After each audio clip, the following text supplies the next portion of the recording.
Episode 13, thank you all for listening to episode 12, Pancakes and Tequila. I am Gary, and I'm here with my co-host, Bear. And Brandon. Thanks as always for being here. Hey, no problem.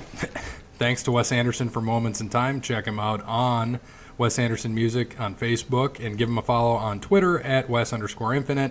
Thank you to All Wear Clothing, the official merchandise provider for Over the Line Sports Podcast. If you're interested in doing business with them, mention Over the Line Sports Podcast and the owner, Brandon, not the one here. Yeah, not me.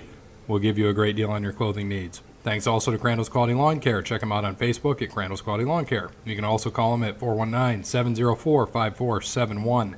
They serve the Toledo and surrounding area, so all our listeners in the United Kingdom, Sweden, Norway, Ireland, California. California. That's like a foreign country back over there. Yeah, pretty much, especially when that fault line goes.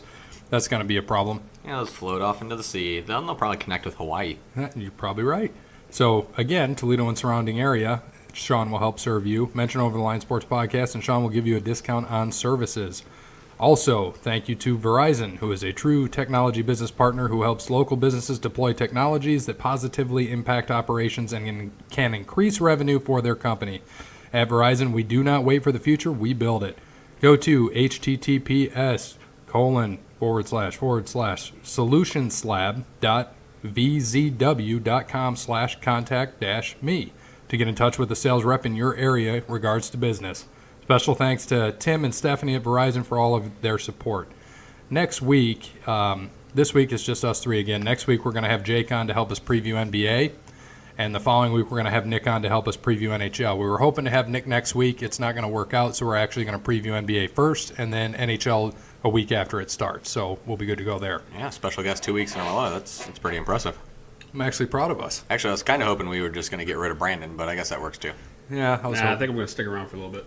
Just a little bit? Just a little bit. Like one or two more? I don't know. We'll see. If I keep bringing you gummy worms, will you stick around? Probably. Okay, I'm going to stop then. Okay, whatever. Yeah, stop bringing him food. Speaking of food, we have a special debate later for Brandon and Bear, which will be interesting. We will get into that a little bit later. But first, we're going to give a little update on Major League Baseball. There's about 4 or 5 games left for teams. In the AL, it's already set up. Indians are playing at the Astros to begin, and then the Yankees are going to play the A's. They don't know who or where they're going to play at for that game. Yankees are 2.5 up on the A's with 5 games left for them, and the A's have 4 left. So it's likely going to be in New York, and then the winner of that's going to go to Boston. There are currently 3 teams that have a chance to win 100 games this year. Astros are already sitting at 100. Red Sox are at 106. Yankees are at 97 with 5 games left. So it'll be interesting to see what happens. I don't have the standings in front of me, but what did Tampa do? They missed, obviously. Well, I know they missed. They got knocked out when they lost to the Yankees. So they're sitting right there. They're about the same record as the Indians. I think they're in between 89 and 91 wins. That's gotta suck. You win 90. I think they had 87. I was watching a little bit of the game last night, and I think it was 87. It was 87 or 89. They have a chance to win like 93 games, and they're gonna miss the playoffs. Well, that's part of life. I know. Yeah, so they'll maybe switch to who's the top. Whatever. What do they do? 4 in each or 5 in each? They do 5 now, right? And then they eliminate one with the wild card game. Correct? Yeah. With the Yep. 5 teams. So why don't you just do top 10 and then give 2 buys out? Cut the season to 140 games. I don't know. I think 162 is stupid. It is. That's I don't know. That's like I just said. It's gotta suck. You win 93 games and you miss. Well, the Well, that's my point. Well, They would be top 10 right now in the MLB, or top 5 in the AL, whatever it is. They're 87-70 right now, and it does suck. But I think what sucks worse is playing 162 games to come down to 1 game to get into the playoffs. So, yeah. Like the wild card game. I know that very well. I think it was 2013 when Cleveland lost to Tampa, and that sucked. I hated that. You get 1 game, and if you have 1 off game, it's different. And if you're in a 5-game series, you can have 1 off game and still come back and win. When you're just playing 1 playing game, when you've won 93, 94 games and deserve a series, and you get 1, I think it's kind of stupid, in my opinion. But that was baseball's change. They are changing from what they've done over the last 100 years or so. So maybe they'll keep changing and restructure the playoffs here in a little bit. We'll see. We'll see what happens, and it should be interesting to go through and see what these playoffs have in store for us. And Brandon, you can see our predictions. I think I have Red Sox over Dodgers in 6. Is that right? Yes. And what does Bear have? Dodgers over Astros in 7. And then you have the Cubs over the Red Sox in 7, which all teams there are in the playoffs, right? No, there's only one NL team that is clinched. Do you know who it is?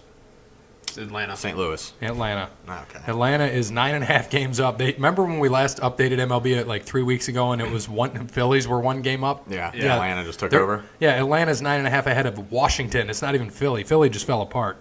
So, it is what it is. It'll be interesting to see how the playoffs go.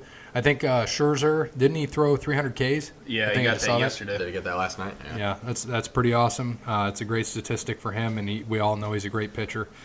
In the NL, so as we mentioned, the Braves are the only one to clinch so far, won their division. Cubs are a half game up on the Brewers. Dodgers are a half game up on the Rockies.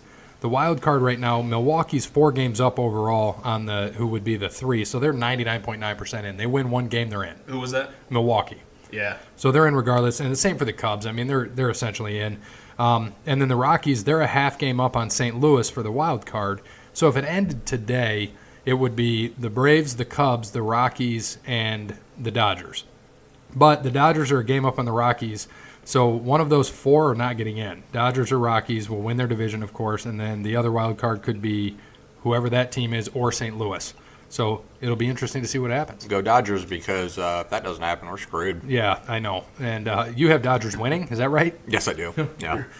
And I like that all our teams. We picked this before the All-Star break or right after the It All-Star was break. right after, yeah. So we're all looking pretty good. We'll see what happens. Next Tuesday is, I think, the NL wild card game or one of the two, and then Wednesday is the other. But we are recording a day early, so the game will actually be on when we are recording. So we'll just talk about it briefly, and then the following show we'll know what the playoffs are. Yeah, that'll be exciting. We'll see. Obviously I did pick the Dodgers over the Astros, but I'm going to be rooting for Cleveland, so that's going to happen. I think that they have a good shot. First MLB team ever, by the way, to have 4 pitchers over 200 strikeouts. Ever. I did see Who was that? The Tribe. Oh, really? Carrasco, had no idea. Klubler, Bauer, and Clevenger all have over 200 strikeouts. Yeah, first MLB team ever to have 4 starting pitchers over 200 strikeouts. Pretty impressive. Thank you for the stat. I also have a you go. trivia question for both of you for Cleveland Indians. regarding MLB. Yes, Wild Thing played for the Cleveland Indians. So, how many MLB teams have won more than 10 World Series titles? 3. Brandon?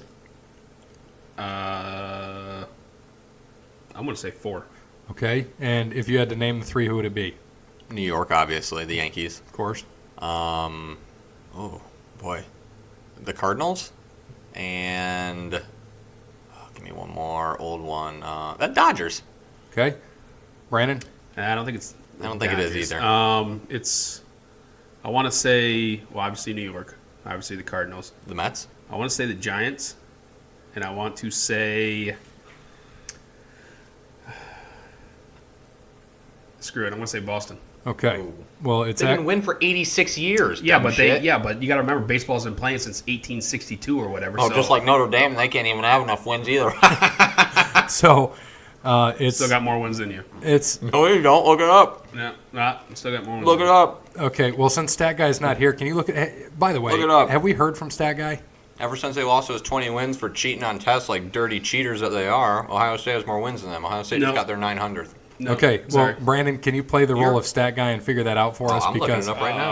all right, Yeah, Bear can look it somebody up. look it up because Stat Guy's not Brandon's here. being bear today and just randomly just making No. up random shit as he No. goes. Yeah, he's I doing don't the look Bear. at vacated wins because the game's still Oh happening. my They still gosh!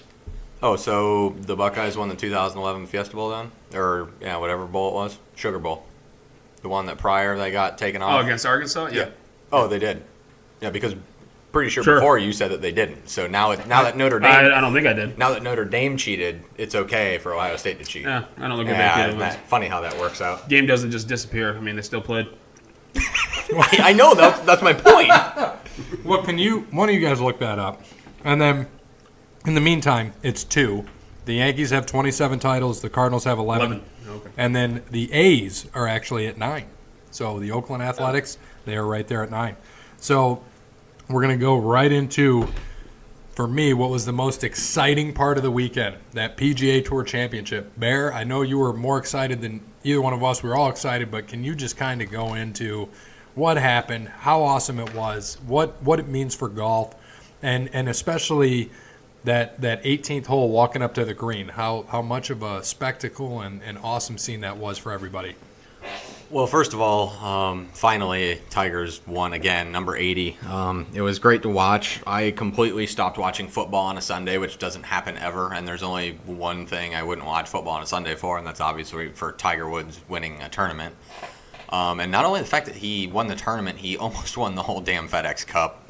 Justin Rose barely covered the bunker on 18. I mean, barely, and got a lucky bounce, and then two-putted for par to wrap up the FedEx Cup. No, he birdied that. If he would have parred, he would have You're lost. right. That was him going for two. Yeah, because he killed the drive down the fairway and rolled into the rough. And then, I was kind of hoping he'd chunk it into the water, but he didn't. Didn't you say Rose is a lucky son of a bitch? Yes. When that happened? Oh, I yes. remember the text. Absolutely. Because, it did. He hit the front lip of the bunker, and it took a great kick forward right onto the green. And from 20 feet away, Justin Rose is a very good putter. He isn't going to miss that. So, and it was good. I think he only missed one cut all year. He finished, he made all the cuts in the majors. He had a really good year. He deserved to win the FedEx Cup. He played lights out. And I did want to see Tiger do it. I was heavily rooting against Justin Rose, definitely, to do that. But, Tiger pretty much had it wrapped up since Saturday, hole 4 or 5. Everyone kind of knew it, but you don't know, even though he's won 79 other times before this, it's hard to win again, especially on the PGA Tour especially when you're playing against the top other 29 best players in the world right now in the FedEx Cup, or the hottest players in the world at least, because that's what you need to get to be in the FedEx Cup, guys who are winning, finishing up there. So on the back nine, I was getting really excited, and then he made a couple bogeys, and it started to go, oh boy, Tiger, come on, just stick with it. And luckily it was late, and then ended up birdieing and rallying. But that scene on the 18th, after they let all the fans out and everybody, it was like one of his first wins. I don't remember which one it was, but it was in 97. 97 Masters. It was the Masters, okay. And they did the exact same thing, and it was insane. It was everybody. And they had all the cops, all the security trying to hold them back, and it was so hard to do. And just watching all those people freak out and react the way they did when he finally won, and Tiger giving his fist pump.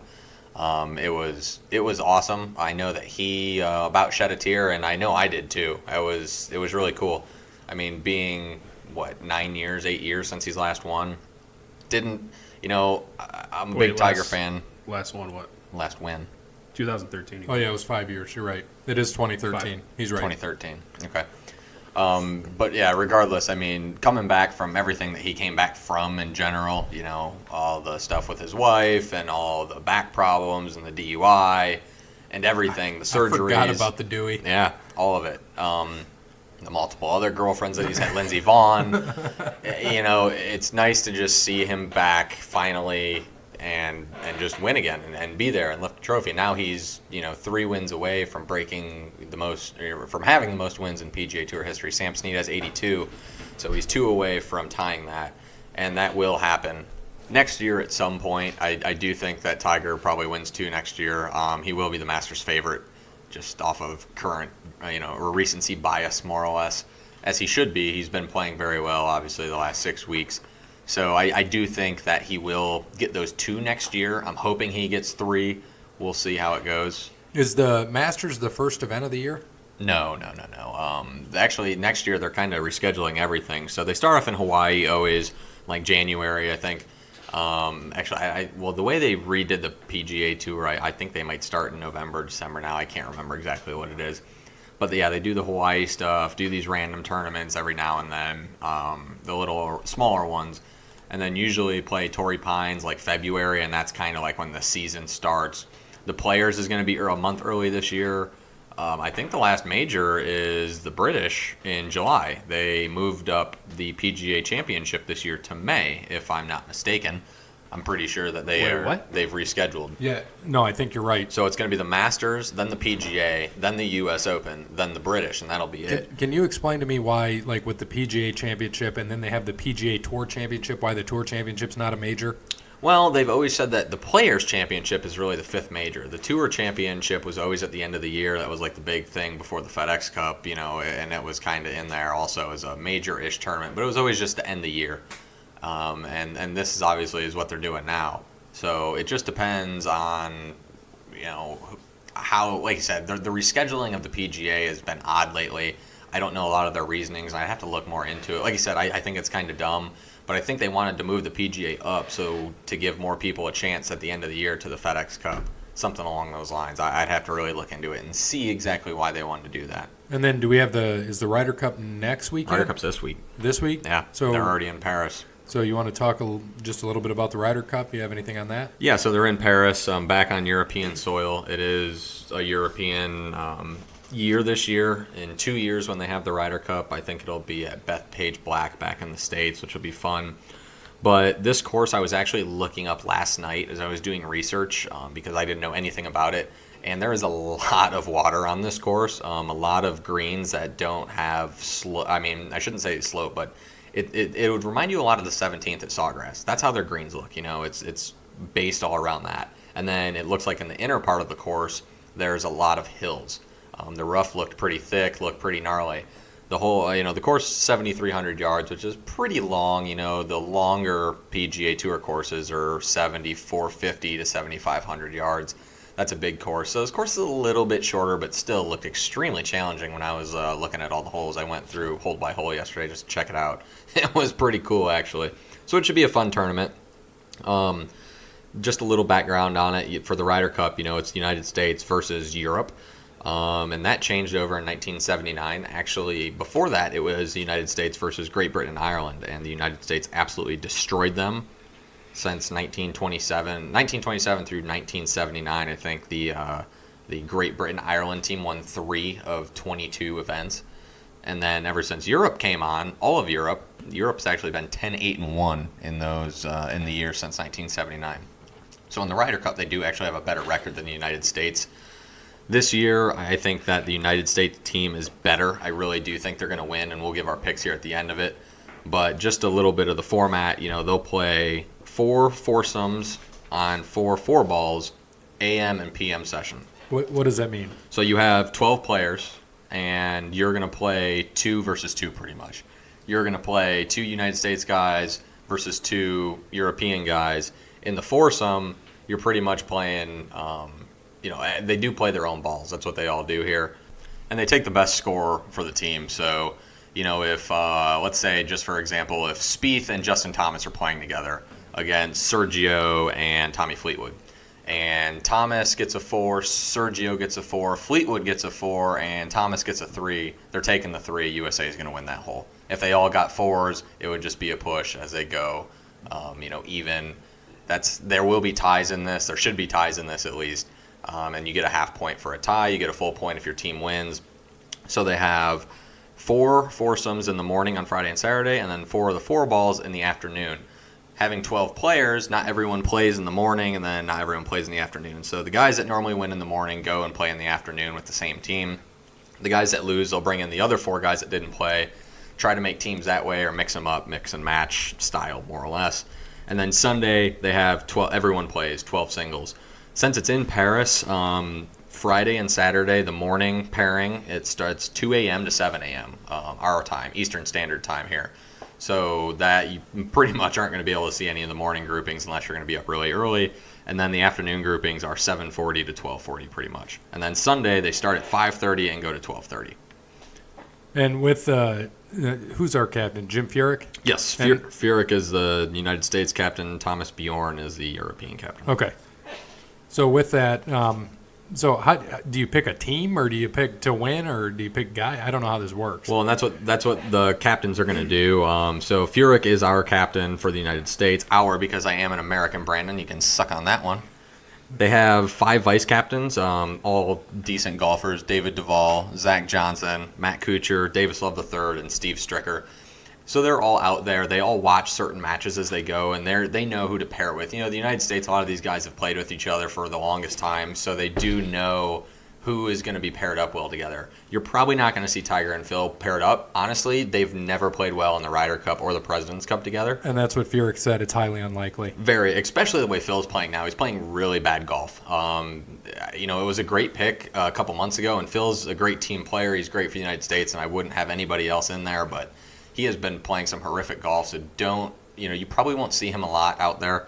You're going to see the guys who are on fire right now. Your Bryson, Tiger definitely, Spieth, Thomas. We'll see with Reed. He's been playing very, very bad as well, but he's like a big rah-rah guy. I think if you remember, it was last year in the President's Cup, I think it was, that him and Rory in the singles match were going back and forth and just yelling at each other, and it was great to watch. Say Patrick Reed? Yes. Yeah, he's a Notre Dame fan, so I'm definitely rooting for him.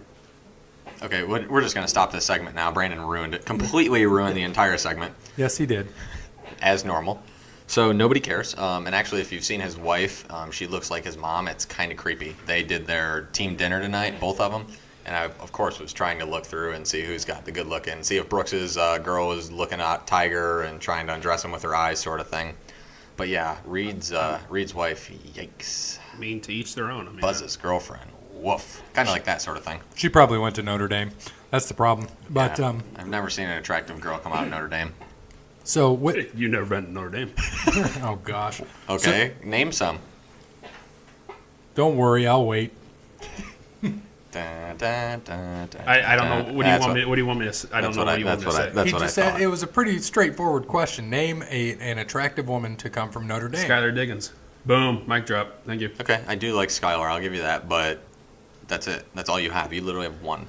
I'm sorry. I didn't do my research on that. So You should have. You know should the- always have your research Well, ready. he does know the guys that came out of Notre Dame, so that's good. Attractive guy. Brady Brady Quinn. Quinn. Brady Brady Quinn. Quinn. Brady Yeah. Quinn's the best. that's my boy. So for overall this year, for our overall the thing we did averages based on where guys finished. We picked a golfer each week. I actually finished with a 10.13 average. Bear, you can see this better than me. I know I won, but what were the other averages? Well, I finished at 30. That's a good round number. I think that's pretty solid. And Brandon finished at 22.63. Good not round number. But for the FedEx Cup, I did pick Tiger, and he finished second. Should have finished first. Gary had Dustin Johnson, who had fourth, and then Brandon had who?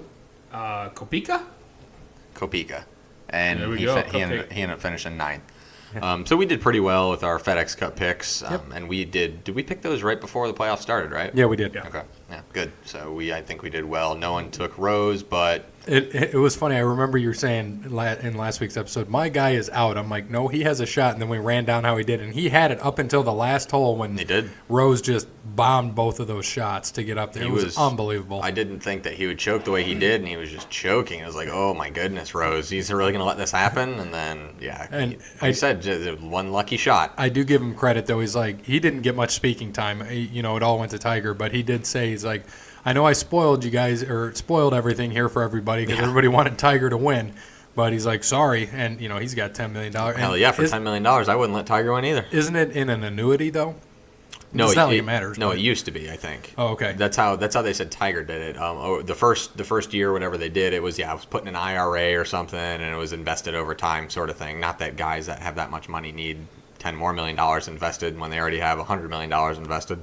But yeah, I think it's one of those. Now it's just actual $10 million. I was just thinking about this. I think we cursed Dustin Johnson because ever since we started this, I don't think he won a tournament. So since then, You might be right. Speaking of that, he is in Paris with Paulina, by the way. Everyone thought they were going to break up, and she deleted all the stuff off Instagram. I'll give you a little TMZ entertainment. Yeah, they were together. So she didn't look very thrilled to be there, but they're there together. And But I will throw out there, I had, out of the eight tournaments that we talked about, I had 6 top 10s. I'm happy with that. Brandon, you were the only one with a win, though. Who won when you picked that win? Who was that? was that? Was it Koepka? No, it was what's his name? It was the guy that shot a 59 on the first day. Oh, Brant Snedeker. Snedeker. Winner Snedeker. Yeah, and the one NA that we have up there, I said Justin Johnson, but we didn't officially make a pick, so I almost had a win. Yeah, you but I almost. did slip through my fingers. Almost counts in horseshoes and hand grenades, not in golf picks, unfortunately. Yeah, But, nuclear warfare, don't forget that. So to end the Ryder Cup, but it's going to be very exciting. It kind of sucks because the timing is going to be a little bit weird. You got to get up early to watch, but there's going to be 28 total points. So I'll go first and give you my prediction. I have the United States winning 15-13. Okay, so give me United States 16-12. Okay. Brandon, can you Yeah, do give 28 that way? I'll do math for The you. United States 27.5 to a half. No, I'll take the same. Same as Gary. 16, 12. Sure. Okay. Well, we want Well, the US actually, to how win. about 18? How about 18-10? There we go. There we go. That's 18-10. 28. Good job. I can't add. I hate math. With but Phil I on the can't team, add. that's not going to happen. He's going to lose just 10 points by himself. I know. I wanted to make the picks different. I didn't want the same. Well, I don't. think so. Well, that's fine. I mean, we all want the U.S. to win, and I think truly it's not just because we are Americans, but I truly think they are going to win this year. So we'll switch right over to NASCAR. We're gonna recap Richmond. Brandon's going to do that for us and give us a preview of a place they've raced at this track, but not this part of the track. So Brandon, can you talk a little bit about this? Before you give your preview really fast, when Gary did this, we were just talking about this before we came on air. He put on their Charlotte road course, and I had a text written up saying, Charlotte doesn't have a road course, dumbass. And then I looked it up before I sent it, luckily, and realized, what the hell? And that was my note this week. So Brandon, take it away. Yeah, they just put this in this year. I actually didn't do a good job at this because I thought they were running the Xfinity race here. I did not know they were actually running the I'm glad. NASCAR Did you race. watch the race last week when they said they're going to the Roval? I did, but I was flipping back and forth, so I was really concentrating And on drivers football. are terrified of this. Well, yeah, it's the first time that they ever done this. So And- obviously they've tested there before. Did you see the testing? But no, I did It was not. terrible. Like No. they were all spinning out. It was awful. Yeah, so this is going to be interesting to watch. I'll be flipping back and forth as well. This should be on when the Lions are beating the Cowboys, so I'll be watching, flipping back and forth through that. But no, just Richmond. It was the second playoff race of the playoffs. Kyle Busch unfortunately did win that one. Was he up there the entire time? I don't think he was up there the entire time. I think on the last couple. Yeah, he started getting up there Yeah. and pulling away Yeah, because and then Brad he- was up there doing his thing. Of course, he's just been a Yeah. hot driver, but He ended Kyle up- ended up winning. Yeah, he ended up pulling away. He got his 7th win of the year or 8th. I believe Yeah. 7th, 50th of his career though. Yep, 50th. And that's the only number I will go off of. I don't care if he's at 193. NASCAR is NASCAR. Richard Petty won 200 NASCAR races, not truck and Busch races. Oh, So you mean when he raced in 1970 I when don't they had care. 6 drivers? I don't care. He was racing against guys like you. I don't care. The NHL started off with 6 teams, so I don't care. I know that's why I don't count the Red Wings. Winning So- all those cups in the beginning. Whoa, I won't get into that. whoa, That's whoa. like you that's just like said- that's like Notre Dame having more games played in Ohio State and still less wins. Okay. So. Okay, I'm not even going to answer that. Because So- I'm looking at it right now. So We'll get into that in I don't college. care. I don't care. you said you did earlier. You started the show by saying By saying what? that you did care. You cared that. I don't care Ohio- now. Oh, It's now you 20 don't. minutes. We don't talk about the past here. So yeah, this is the first time that they're doing it. Just to end with Richmond, Kyle Busch won. The standings look like now there's with one race left. There's Yeah. 4 No guys thanks that, to Stat Guy here since we're Yeah, I pulling our know. own stats. I know, fired. right? Idiot. He's So fired. Clint Boyer, Jimmy Johnson, Eric Jones, and Denny Hamlin all need to run well here. Denny 'Cause Hamlin needs to win. Yeah, they to are get- on. They are on the bubble. He's Denny 30 Hamlin's 30-something points up. Is it 29. 29 points Oh off. my gosh, he's off. good luck. So I'm not going to run through the whole top 10, but obviously the big 3 are right up there. 1, So 3, wh- and 4. So Brad's getting number 2 right now. So he's So wh- automatically in. Sorry, who gets eliminated? It's the bottom. It's the bottom 4. Bottom four get There's There's eliminated. 16. Okay. Yeah, there's Okay. 16 right now. Bottom 4 get out. The ones who are already advancing, obviously Kyle Busch because he won, Brad Keselowski because he won, and because Martin Truex won the overall point standings or Well, something. no, he's so far Yeah. ahead. Well, yeah, he's so far ahead. That's So why. they're automatically in no matter what they do. They could wreck on the first lap. They're still Hold on, in. back up because Kyle Busch won the overall point standings. Well, whatever. He won the regular season. Kyle Busch. Yeah, Martin Truex is so far ahead, though. So, like I said, those 3, they can wreck on the first lap. They still get in. So, So basically, what you're saying is, do not pick them this week yeah. because they're going to hang back. Yeah, they're not. Yeah, they're. But you never know; they might go aggressive because they want to get people out. Like I'm sure people don't want to see Jimmy in there. If Brad or Kyle win again this week, do they get automatic into the No. the next? No, it this- starts this is- all over. they just get Okay, so- get more playoff points. Yeah, it'll start all over next week at Dover. So, But if they did, though, it would be good if they didn't win any races in the next segment, probably, right? Okay. Yeah, because when it resets, they still get all the playoff points they had. So Harvick's going to be up there. Busch will be up there. So if Busch ran bad and was in 8th right now, for example, and didn't win a race, he would jump right back up to 1st or 2nd based on his playoff points for the whole year. Okay. yeah, so the guys that are on the bubble right now, it's Ryan Blaney, he's +4. Alex Bowman, Isn't that your pick, Blaney? He was last week, yeah. No, but he's your championship pick. Is he? Oh, he is? No, he's not. It was Harvick. Yeah, Oh, Harvick. that was your race- final that was four. the I'm race. sorry. He's in your final four. Yeah, You're not that crazy. I'm not that stupid. But he did finish 18th, by the way. We did not fare well. 19th. Oh, it was 19th. I know my driver Logano was 14th. It's the first time, by the way, that I was outside the top 10. Hamlin was 16th. We all didn't have a good week. But I mean, it's still Yeah. top 20. It's just for me, it was tough because it was the first time I did not finish in the top 10. Well, that 17th place finish is not. 20th. Well, you got 3 races that you're not in the top 10. No, Where that's do a you see- two. Oh, I'm sorry. I'm looking at Bear. I can't read. No, you cannot. I mean, it's large. Yeah. Can you read that, Bear? What are my finishes right now? Yes. 2, 1, 3, 8, 2, 10, 8, 1, 14. You passed the eye test. Good job. I do have perfect 20/20 vision for anyone out there who wants to know. So I actually have 2010, Do you? I- which is better than 2020. But it's I'm not blinded on perfect. that. 2020 is perfect. 2010 is just really good. It's better than 2020. Exactly, but it's not perfect. I'm like 220. So 220. You have the thickest glasses on right I now. do. And they're probably gonna get thicker next time I go to the doctor's office. So Okay, so anyone who's on the road by Brandon, just swerve away immediately. no, as long as I got my glasses on, I'm good. Real quick though, what are the averages right now currently sitting at? So Gary, you're at 5.44. I just cracked on. Oh no, I would have not cracked on. I was already under 10. Damn it. 9.89 for me.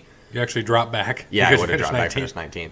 And then Brandon, 14.67. That 37 there's killing you. Other than that, I mean, Yeah. we're pretty solid. Besides, I had a 17, a 20, and a 19, but I'm pretty good besides those. You do have to remember though that was last in the book, but number 1 in my heart. So Yeah, there Chase we won go. that race. If you remember, Logano Yep. finished last. You should have picked Chase, man.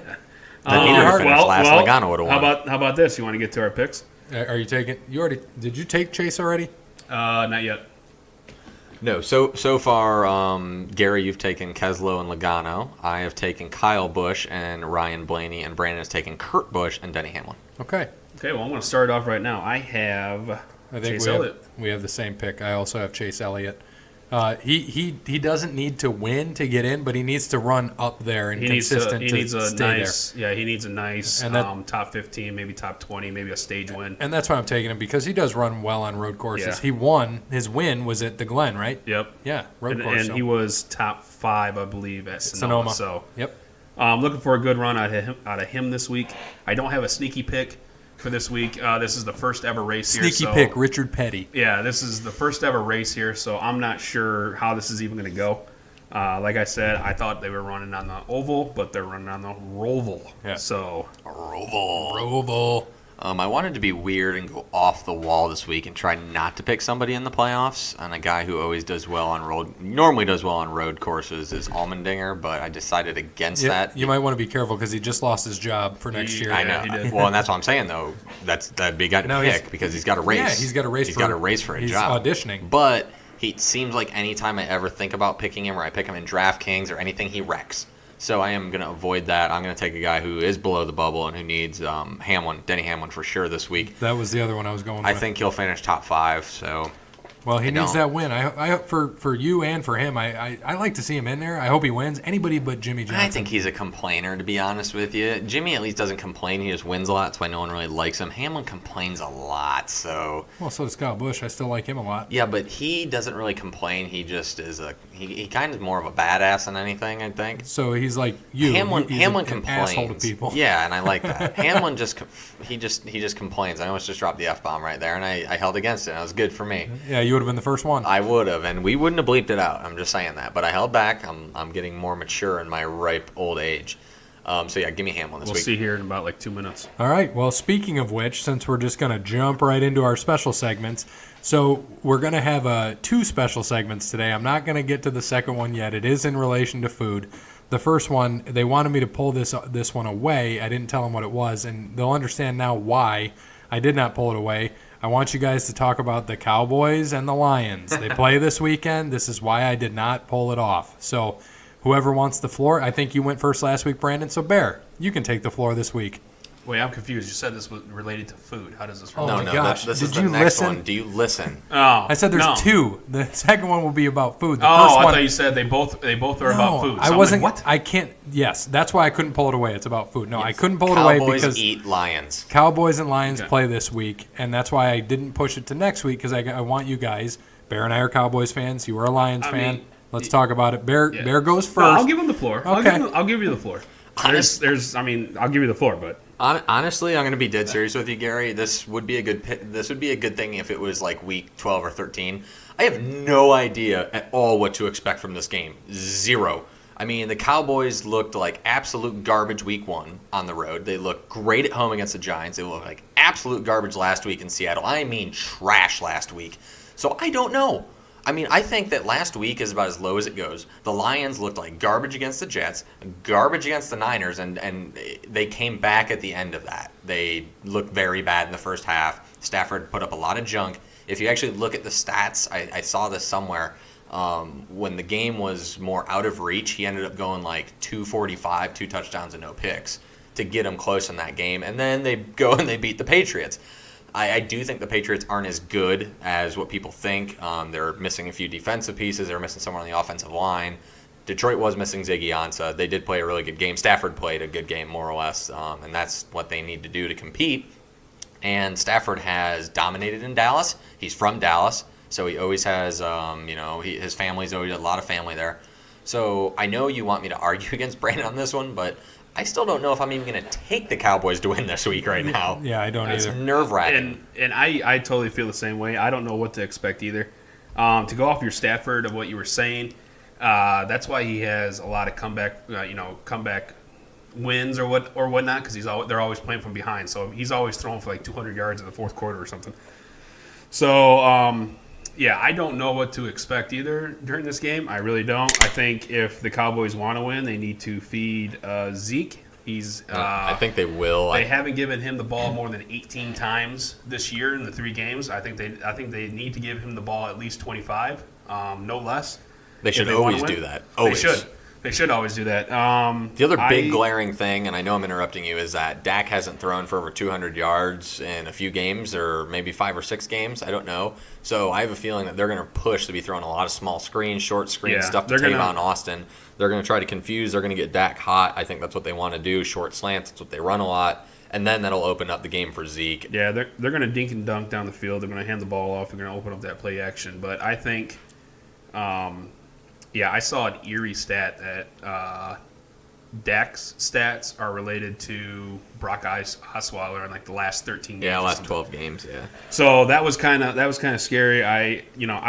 But Brock I don't know. Osweiler is just a bad quarterback. I mean, half the reason why Dak doesn't have those stats is because he has Ezekiel Elliott. Well, no, he has Ezekiel Elliott. Well, I mean, he doesn't need to throw that much when you have a running back like Zeke. Yeah, you lost. But when he does need to throw a lot, it's not the prettiest sometimes. Yeah, I don't even know who's the Cowboys tight end. I don't even know who the Cowboys tight end is. They have a couple. I mean, Jeff Swaim right now, and Blake Jarwin's a kid they picked up from wherever. Enrico you Gathers. take those weapons pothead. away. You only have you become one dimensional, and and they don't even do that because they haven't even given him the ball more than 18 times. So I don't know. Anything could happen here. Dallas is playing at home. They could win.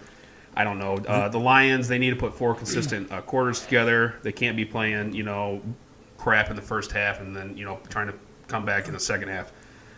What they did last week, I was impressed, but you're also kind of playing against somebody that you coached with for 12, 14 years. So you kind of know the in and outs of him. I know Belichick against his former assistants. He's got an overall winning record, I think 8-1 or something. We ragged on that. We all took Tom Brady and he scored 7. Yeah. No, I know. I totally thought that they were just that the Patriots were gonna kill the Lions, but a lot of that. I don't know if it was just heart or what, but they played. And I think Patricia. This is the thing: is Patricia knows the entire New England playbook.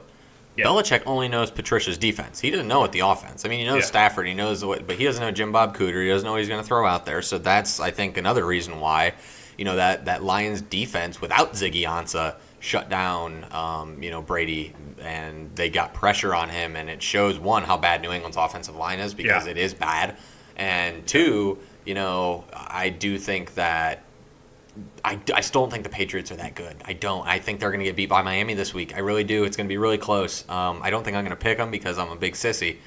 But I don't think the Patriots are that great right now. And after the Lions got destroyed by the Jets, after the Jets just lost to Cleveland, that's the NFL. I mean, that's how it goes. It's tough right now. Like we talked about, Buffalo beat. They didn't just beat. They beat the shit out of Minnesota. Yeah, they did. That hurt to watch. Not even a Vikings fan. I just had him in Survivor, and it just was like, is this happening right now? Like, really? I mean, Cousins. Oh, you did have him in Survivor? I mean, yeah. Probably a lot of people did. I would. Well, on ESPN, it was 58%. Is this like the show Survivor? And the first 2 weeks, you got to think. The first 2 weeks, you had huge upsets. You had Tampa beating New Orleans. New Orleans was a huge Survivor pick at home the first week. Pittsburgh over Cleveland was also big. You lost a lot of people there. And then last week, there were a couple upsets as well. Do they get knocked out if there's a tie then? Yes. Yeah. You have to win. Oh, you have to win. Okay. You have to win. And so, I mean, there's probably some Survivor pools where there's a tie, but not the ones that are played there. I mean, I do a family and friends one, and that one, we play throughout the year. Right now, we have all lost except my grandfather. He's 3-0 right now. He took Miami, and pretty much everybody took the Vikings last week. I think one person took the Bears. One had the Bears. Everyone had the Vikings, and my grandpa had the Dolphins. So He's the only one undefeated. Everyone else has either 1 or 2 losses right now. So it's like you said, the NFL has had a lot of parity lately, and it's always been a weird. It's always been a weird league, but you can normally tell, the Patriots are going to be great. This year, the Rams are going to be great. And they've pretty much been the only team living up to that right now. No one thought the Dolphins were going to be 3-0. Nobody thought the Patriots were going to be 1-2. No one thought the Browns would have a win. So, who knows? We did. Well, yeah. We picked them twice. I know. I'm just saying. Yeah, so, okay. It was good discussion. I liked it. It wasn't bantering back and forth like I hoped, But I'm excited for this one. That all changes right now. You guys had a discussion today via email about Wendy's and Burger King. And by the way, Bear, since you run the Twitter, can you put up a poll, which is better, Wendy's or Burger King? I will do that. And everyone knows the answer to that is Wendy's. The only vote on Burger King will be Brandon because he is a loser. Nope. Okay, why? Stupid idiot. Why do you like Burger King? 3 times. I want to hear why you like Burger King. I just think it's overall better. I think their hamburgers are better. I think. Oh my God. Yes, I'm sorry. The way look at this. As the commercial rolls, we just started. It is rolling right now. And it is rolling. Look at that flame broiled. Look at that flame broiled hamburger. That looks you got like You shit. got the lines on it and everything. I mean, you drive by a freaking Burger King restaurant, and it just smells good. You drive by a Wendy's, it smells like the factory that's sitting right next to it. I mean, I love, just driving by. When I'm hungry, I just love just driving by a Burger King because you smell it and it smells delicious. It's like a Sunday night cookout or Sunday day cookout. Okay, so you're going to tell me that. No, let me finish. They have, they have better burgers. No, they don't. Their fries are better. They have onion rings. Onion rings. You can get onion rings at freaking Burger King. You can't get it at Wendy's. Yeah, you can get it freaking Wendy's and you can't get it Burger King? I'll give you, say it. Baconator. Oh, wait, no, that's right. You got the Bacon King. Oh, no, that's right. Burger King had to knock off the Bacon King because it sold so much at Wendy's that they had to get it at and you know what? They did it better. They did not. Now you're just being egregious. And you know one thing that we talked, and I know you got the emails. He doesn't know what egregious means. One thing. Oh, what did I do? You don't know what egregious means. I don't care. One thing that I gave you right there is that Wendy's has Frosties. Frosties is freaking delicious. But anything else? No. Burger King, greater. I even gave you the symbol in the email. Greater than Wendy's. Burger King still has frozen patties. Wendy's doesn't matter. They cook them, and it's better. No. Wait a minute. You just said it right there, because I'm a Wendy's guy too here. Fresh, never frozen. Bam. But Burger King flame broils are frozen. And Wendy's fries. Wendy's fries are better. I'm going to go with Wendy's fries. The sea salt fries. One Burger King has the worst fries, so it doesn't really matter. Right. I think that Wendy's fries are 3rd. McDonald's 1, Chick-fil-A 2, Wendy's 3. Well, I like Rally's fries too. The curly fries. Rally's those are okay. Arby's is good. And Arby's and Taco Bell nacho fries. Then Burger King's down in like 8th place. Okay. No. Was I done? Yeah, you were. Was I done? You were done. So you're telling me Dave's delicious single through triple is not as good as a Whopper? No, I will Whoppers take a double. Trash. I will take a single, a double, and a triple Whopper over a freaking single frozen, unfrozen. I don't care. Fresh Wendy's burger. No. Burger King's better than Wendy's. No, it is not at all. And you know what? Like I have here, the sea salt fries better than Burger King No, fries. too much salt can kill you. Frosty's better than There's a sea stupid salt milkshake. fries. Sea salt. That's good. Mic drop. That was a pen. I'm surprised you even brought one this week. Oh, he did. Baconator, better than everything else on the menu. Sourdough I even have Baconator. that noted. Sourdough Bacon King at The Burger King. only thing Better. you even admitted the only reason Hashtag bread is life. only reason why you wanted that is Carbs are life. because of the Burger King breakfast. That is it. And I will give No, you wait a minute, their wait a minute, French wait a minute, toast wait a sticks minute. are delicious. Wendy's does have breakfast. Not around here though. Yeah, not around here. I'm sorry. They might. Burger King's breakfast is delicious. A croissant sandwich, you can't go wrong with a croissant sandwich. I mean, you got the muffin, you got the biscuit, whatever. A croissant sandwich at Burger King is like, oh my gosh, like heaven. Like I can Taco die Bell right breakfast is better than Burger King breakfast. I don't want to. I want to go that far. They got good breakfast, but not as good as Burger King. No. Have you had the Their naked hash egg browns taco? are delicious. You're an Their idiot. French sticks are You're dumb. delicious. Dumba. Their croissant sandwich, I'm going to go back to it again. Freaking, I can eat 6 of those. They're freaking delicious. Okay, first of all, you're still wrong. And Wendy's will beat I'm Burger not. King every day of the week. No, I'm not. Dave is better than No, I'm whatever not. the stupid Burger King- King Crown Burger King crap has Burger King breakfast loser, that over creepy Wendy's. guy. Now, hold on. You're not Mic drop dropping. again. Can't mic Who drop. has the better Twitter?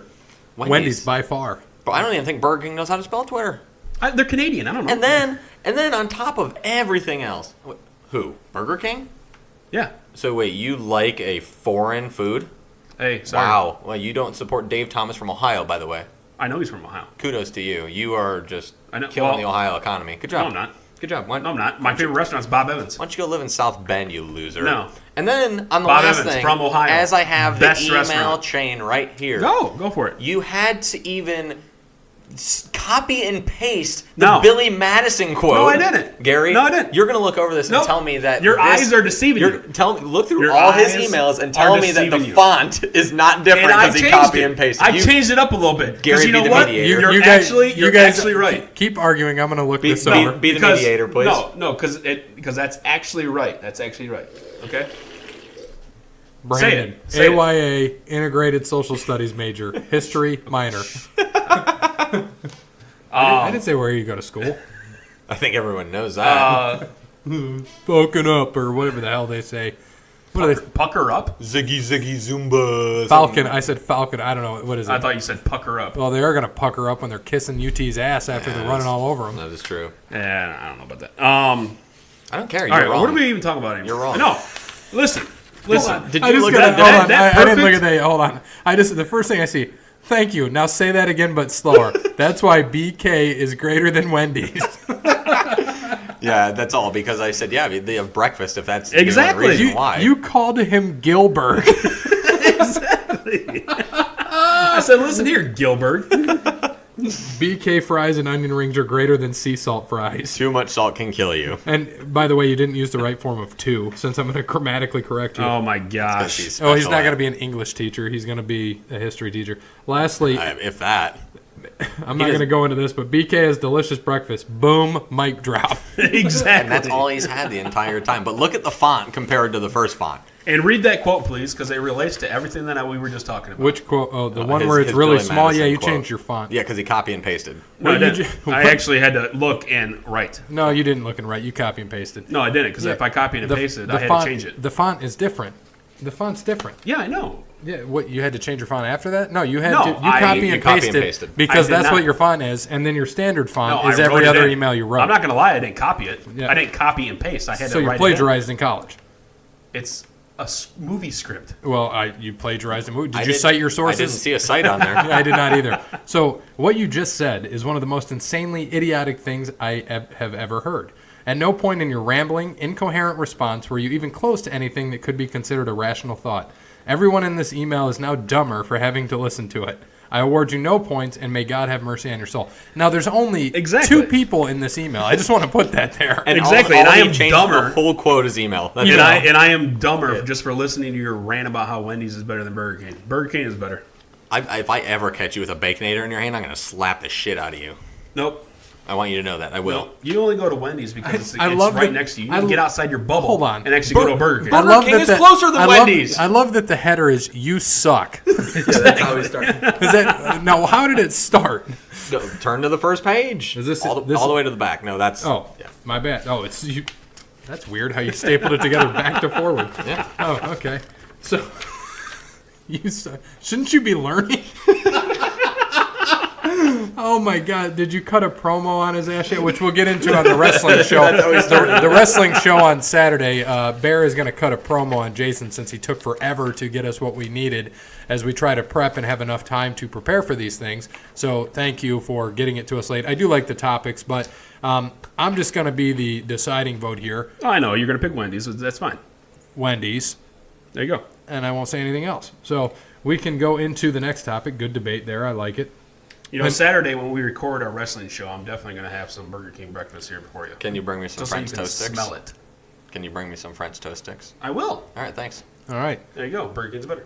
Bring me a it's sausage not. McMuffin. That's what I want. So the next thing is from Justin on the Twitter. Who are the most hated teams of all time? A specific year, players, coach, anyone who says the Steelers automatically gets 10 points. Well, they're up there. I hate the Steelers in general, so 10 points. Yeah, absolutely. Any Steelers team and their dirty rapist quarterback. So, yeah, I will take my 10 points as well. I hate the Steelers, and I know Brandon does too. I'll start off. Specific year, definitely 07 Patriots with Brady and Belichick, the year that they 18 or almost went undefeated but didn't. My favorite part about that is when he said, when somebody said, 17 points, and he kind of grinned at him and laughed, and then they scored, 14? Yeah. Yeah. I was hoping they would go 19-0, but that didn't happen. Why? I did too. I wanted to see it. It would have been cool to see in our lifetime. I wanted Nah. to see it, yeah. Nah, no. Screw them. And I hate the And Giants. the Giants but are in our division. I wanted to see it just because it would have been sweet to see. I doubt we'll ever see it no, ever in our lifetime. I love it. No, just with If Randy Moss. it was anybody except the Patriots or Steelers, I'd be happy I to see mainly it. wanted it because of yeah, Moss. Randy Moss was on it. It was. I mean, I that wanted him to offense win a was just- title. I didn't want them to go undefeated. In that fantasy, offense was just in electric. fantasy football that year, I know Zan took Tom Brady and Randy Moss, and we're like, okay, whatever, and he destroyed everybody, but he lost in the title game. I'll just throw that out there. just like they did. And I think is that because they didn't? Did they play? No, last game. Well, no. How does that work? Because the we played to like week 15 or 16, yeah, so never that mind we don't that, have never to. mind No, they were playing all. They wanted to go undefeated. They Oh were yeah, playing no, all year yeah, long. I remember that game. Yeah, that's right. And then the other one I had was any Golden State team and Steph Curry specifically. I love Steve Kerr, but Steph Curry definitely. I hate Steph Curry and his stupid chewy mouthpiece crap. Overrated as hell. Yep. Just because he can shoot a three, he can't do anything else. All right, Brandon. Okay, well, I guess I read this wrong Not surprised. because you said who are the most. You didn't say who are your most hated teams of all time. So I kind of took this a different way. Okay. So I kind of went like the overall. These are big always picture. in our opinion. Oh well, you know, stat guy needs to write this out better. No, Gary writes Actually, that. I write this Yeah, out, Gary and I just take writes it right off of Twitter. So it's how Justin wrote it. So you can blame Yeah. Justin. If Okay, you want. well, I guess I took this the other way. Well, of course, you know everybody hates the Yankees. You either love the Yankees or you hate the Yankees. Shut up. I can't pick a specific year. I obviously loved it when they lost in 04. I just Was that the year they lost to Arizona?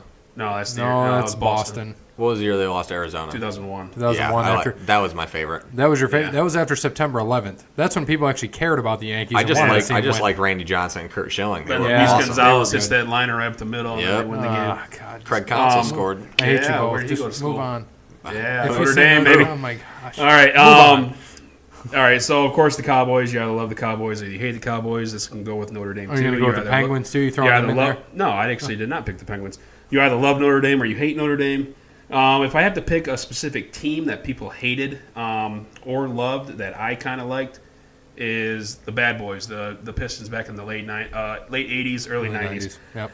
To pick out a guy, Bill Laimbeer. I mean, everybody hated Bill Laimbeer. This guy was nasty when he played. I like Bill Laimbeer just because he has beer in his name. I think that's right. I obviously liked it. I mean, obviously I was only 2, 3, 4 when this was all going on, so I didn't really watch it. But looking back at it now, that whole 30 for 30 that came out a couple years ago, also Bill Laimbeer went to Notre Dame. Sorry, got to say that again. So yeah, that's a team that everybody hated, or unless you were a Pistons fan, obviously. And another guy that everybody hated, Christian Laettner. Back in 91, 92, when he hit that shot against Kentucky in the Elite Eight game, everybody hated Christian Laettner. And I think there's even a 30 for 30 saying, I hate Christian Laettner. So a lot of people hated him. Other than that, that's really all I got. I hate the Steelers too. Screw them. That's all I got. Okay. So, me, I had the 2010-2011 Miami Heat. Everybody hated them. We're going to win 5, 6, not 6. We're going to win 7. Yeah, good luck. You guys did great. The 2004, this is going to be a different one, but Team USA basketball. Here's why I don't like them. The previous 3 Dream Teams lost only 2 games. They lost 3, and it's the first time we didn't win gold. LeBron was 19, Carmelo was 20. If you look at that team, we should not have lost. I'm just going to throw that out there. Of course, a lot of people hate the 1919 Chicago Black Sox or White Sox. Yep. And then Shoeless Joe Jackson. Right. And then for me, this is right up there because I hate what happened. I'm sure you guys know we were all not born. Our parents were kids. But the 1972 USSR basketball team, the trash that went on through there, you don't know what I'm talking about? That was garbage. Like all the calls. Oh, yeah. The United States lost 51-50. First time they lost an Olympic basketball game. And it was bad. And then they had a vote on, saying that this was, they got screwed over essentially, and they got outvoted 3-2. I can't remember which ways the countries voted, but they did not, turn that over. Yeah, that was a crazy time that was going on. That was 72, you said. That was Munich. So a lot of other crazy stuff went on during that. But I didn't remember it at first when you just said that, but I kind of slowly remember what was going on then.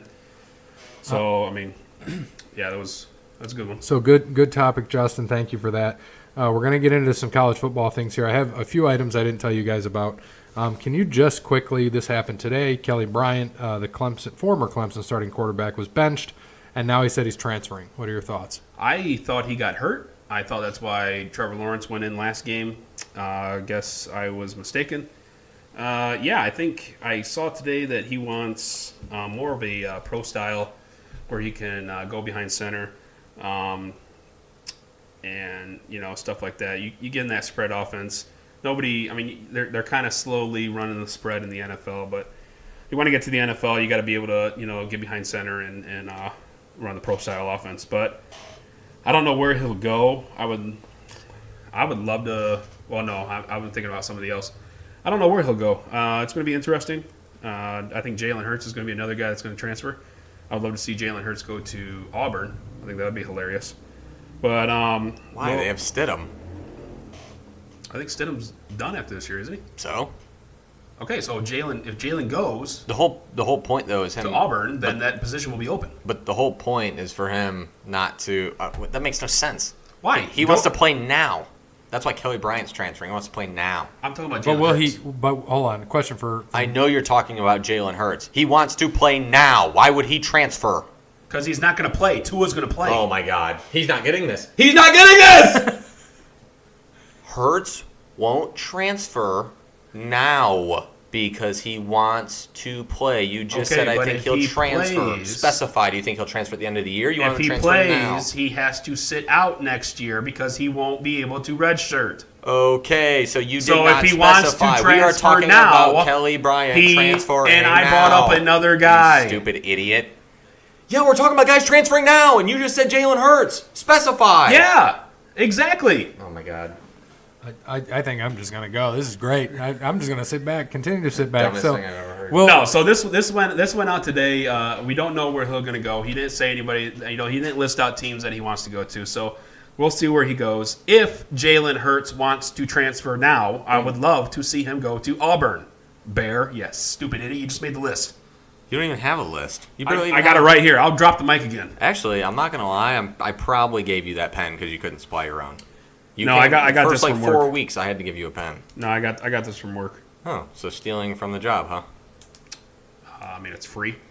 Pens are free? Yeah. So someone doesn't do the books. All right. Well, so the next thing I added here, there's 2 teams on here. So they had the most overrated college football stadiums. You know what ran in at number 9? Wherever Notre Dame plays. Yes, Notre Dame. And here is why. Let's be brutally honest. I'm going to read this straight from my source. Who's your source, first of all? The Sportster. So let's Never be heard of him. Brutally honest. If it was any other school, this stadium wouldn't get as much hype. True. It can hold how many fans, Brandon? 80,795. Okay. Lower than it did a few years ago, and less than a lot of other places. It took until 1997 for them to have permanent lights, and several sections are still classic steel benches rather than seats. If they're in a conference, they'd have more money. It's the Notre Dame campus that enhances it, the allures of the library mural, the grotto, and that passionate fan base. But its limitations have been shown in such things as long distances between restrooms and venues and lack of cover for bad weather. Please tell me when this was written, because I was just at Notre Dame Stadium 3 weeks ago. Please tell me when this is written, because this is totally bullcrap. Yes, a visit to Notre Dame is a big deal for any college football fan, but the actual stadium isn't the best among college places. When was it written? Please tell me a date. I don't have a date. I for need you. a date because they just renovated the stadium. It was probably so. It was probably last year. How much scaffolding did they use? Now look at it. How much scaffolding did they use to I'm not gonna renovate the answer stadium? that. So they took them till 2018 to get it up to par. Okay, and it took the Cubs till 1988 to get freaking lights in the stadium. Who cares? I mean, gosh. Well, hey, do you know what the number one most I don't overrated stadium care. was? Number one. Oh, overrated? Yeah. I don't care. Michigan. Michigan. Yeah. Cool. They Big can hold houses are fun. 125,000. I don't give a shit. So, hold on. Ohio State can hold 15,000. I don't give a shit. Well, here. The Big House is well known to college fans as the home of the Michigan Wolverines football team. It's notable for its huge size and well respected as ESPN loves to have their college game day there.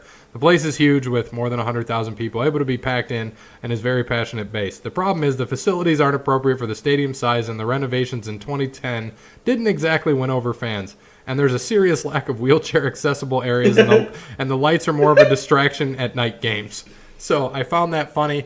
I was there in 2008 when they were making the renovations, so I don't know about it now. But I was just at Notre Dame Stadium. Well, no, not 3 weeks ago, 2 weeks ago, and I can tell you right now, the changes that they made.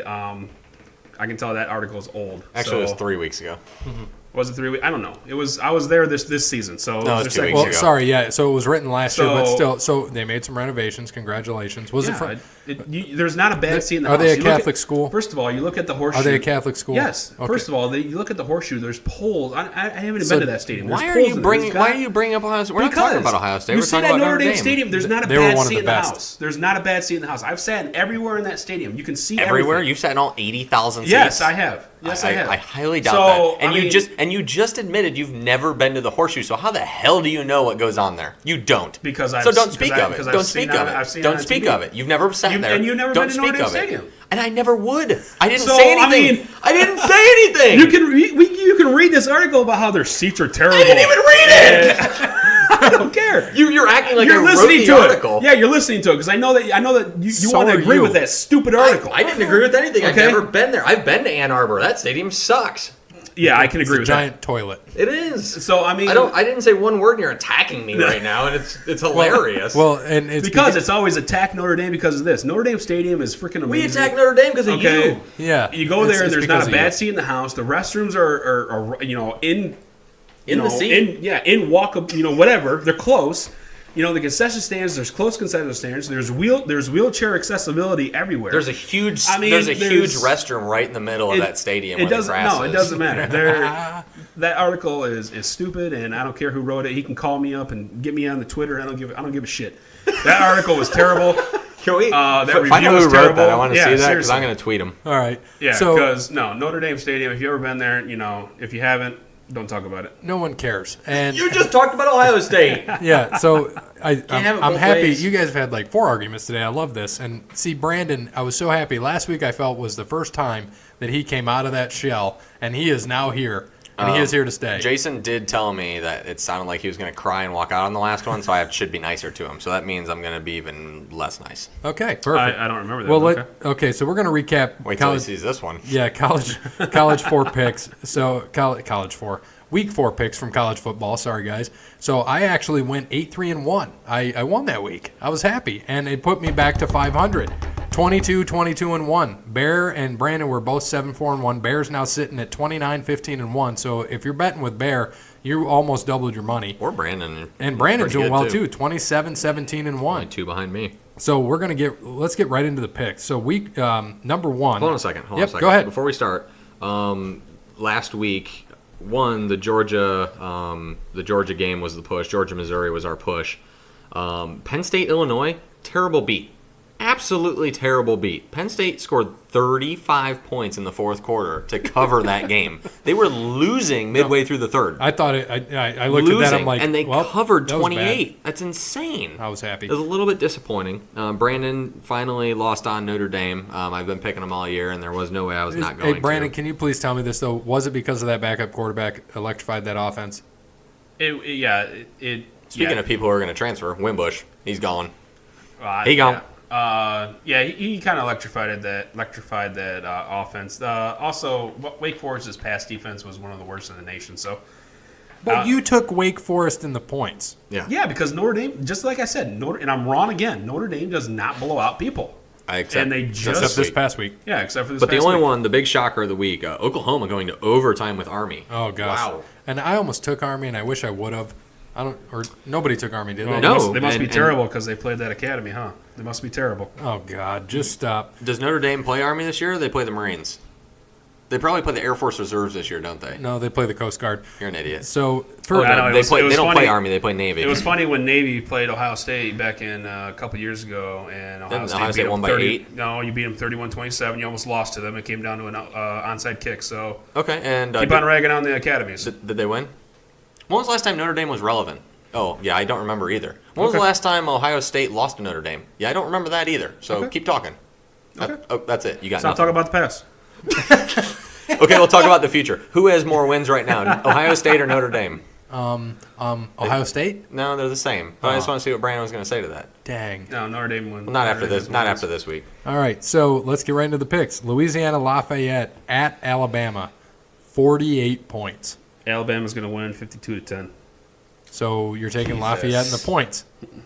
Yes. Okay. You're an idiot. Well, I want Alabama because Lafayette got crushed. I want to give you who's going to win, and I'm going to give you the score. Well, then we have to sit Okay. here and I don't want to do math. Yeah. Tell me Well, what I'm you're sorry. taking. So you took I have, Lafayette in Yeah, the I have point. Alabama big. me too. 66-0. Yeah, give me Bama. Actually, I changed that. 69-0. Yeah, I like it. 69-0. And I want to take 69.5 to nothing. How's that? Since Brandon doesn't understand halves. I don't bet. Sorry, I don't bet. Tennessee at Georgia. Can you score a half point in football? No, so why would Okay, you so give a then- half a point? Because God, you're an again, for betting, To make they don't money. want to see. They don't want to have a line. They don't want people to push. Whatever. So there you go. Tennessee at Georgia, number 2 Georgia. Brandon, 31.5. Georgia wins 37-7. Okay, so you're taking Tennessee. Yes. This is going to be hard today. Georgia for me. Deal. Oof, this is close. Tennessee just got blown out by Florida. Georgia looked against Missouri. So they're at 31.5. Such a stupid number. I'll take Georgia 45-7. Okay. Next, Syracuse at number 3 Clemson, 24. Clemson wins.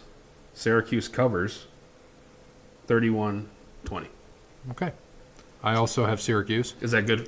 Is that okay for you guys? Yeah, that's good. Okay, So you have there you go. Syracuse. I have Syracuse. I also am going to take Syracuse. 24 is a lot, and Syracuse. Florida State isn't that great, but Syracuse beat the crap out of Florida State. So I think they should be pretty competitive with Clemson. Clemson always has that slip up somewhere here right about now after playing a whole bunch of nobodies all year. And was it Syracuse you took to beat in the points against Florida State? Yeah. Was that it? And they won that game. Yeah. Okay, next, number 4 Ohio State at number 9 Penn State, 3.5.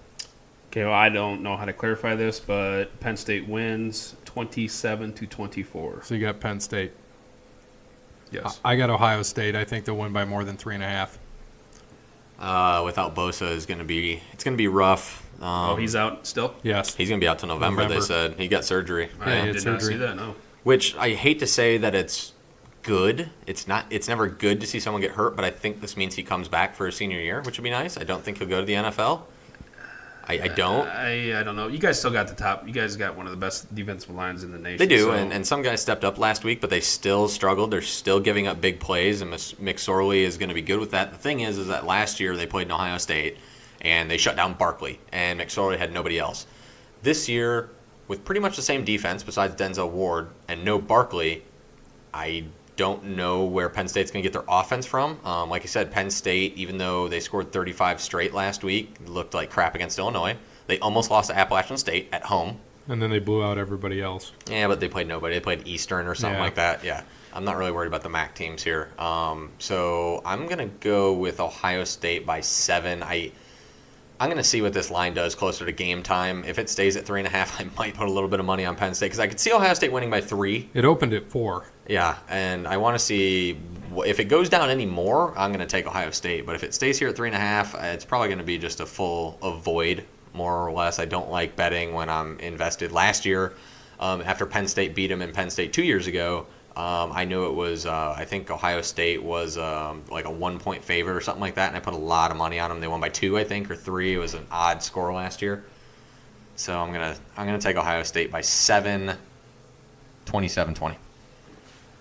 Okay, and next, Baylor at number 5, Oklahoma, 23.5. Oklahoma wins 41-13, so they cover. I'm also taking Oklahoma.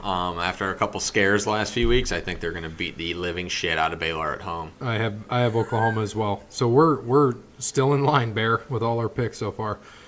Mississippi at number 6 LSU, 12-point dog for Mississippi.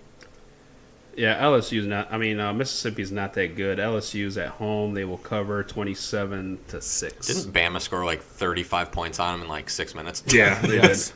Yeah, I think LSU, they played, like we said last week, Louisiana Tech, they were going to play them tight. Gary, I think that was one of the ones you missed, actually. You took LSU. I did. I think They had a chance. They were starting to blow them out, and then they came back. Yeah, and I was Louisiana like, Tech come on. stayed close, and that's what LSU doesn't. They don't like to blow out teams. Right. They're kind of that way. But I think that they in SEC rivals, yeah, I think they're gonna do some work to Ole Miss this week. Ole Miss's defense is bad. I think Joe Burrow should have a field day with them. So give me LSU probably by 21.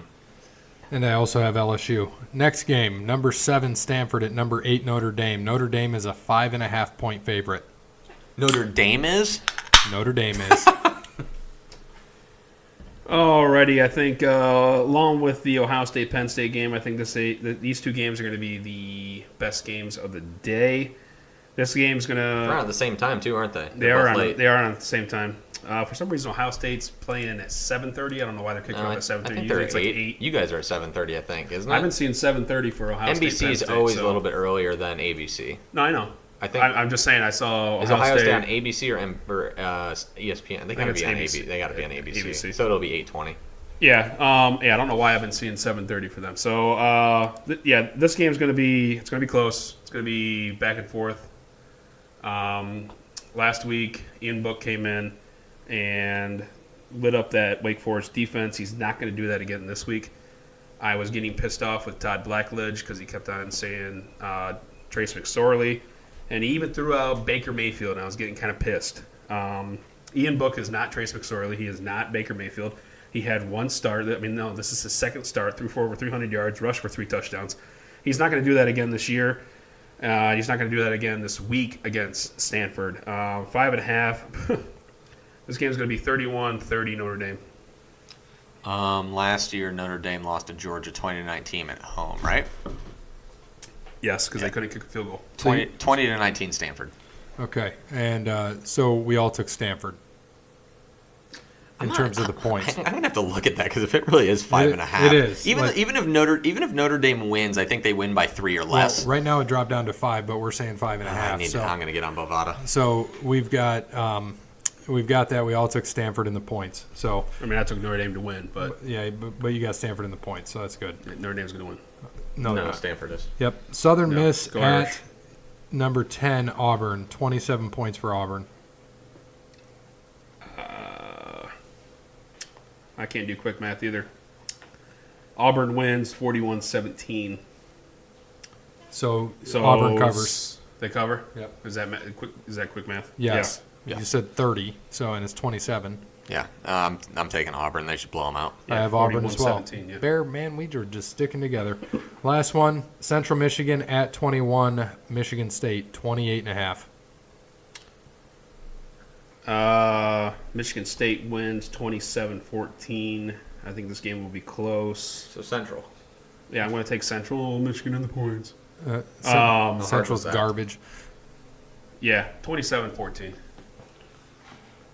Michigan State just blew someone out last week. Who'd they play? What other MAC school did they play? Indiana. Oh, yeah, Indiana. I thought they played some. Why do they think they played somebody else? I don't know.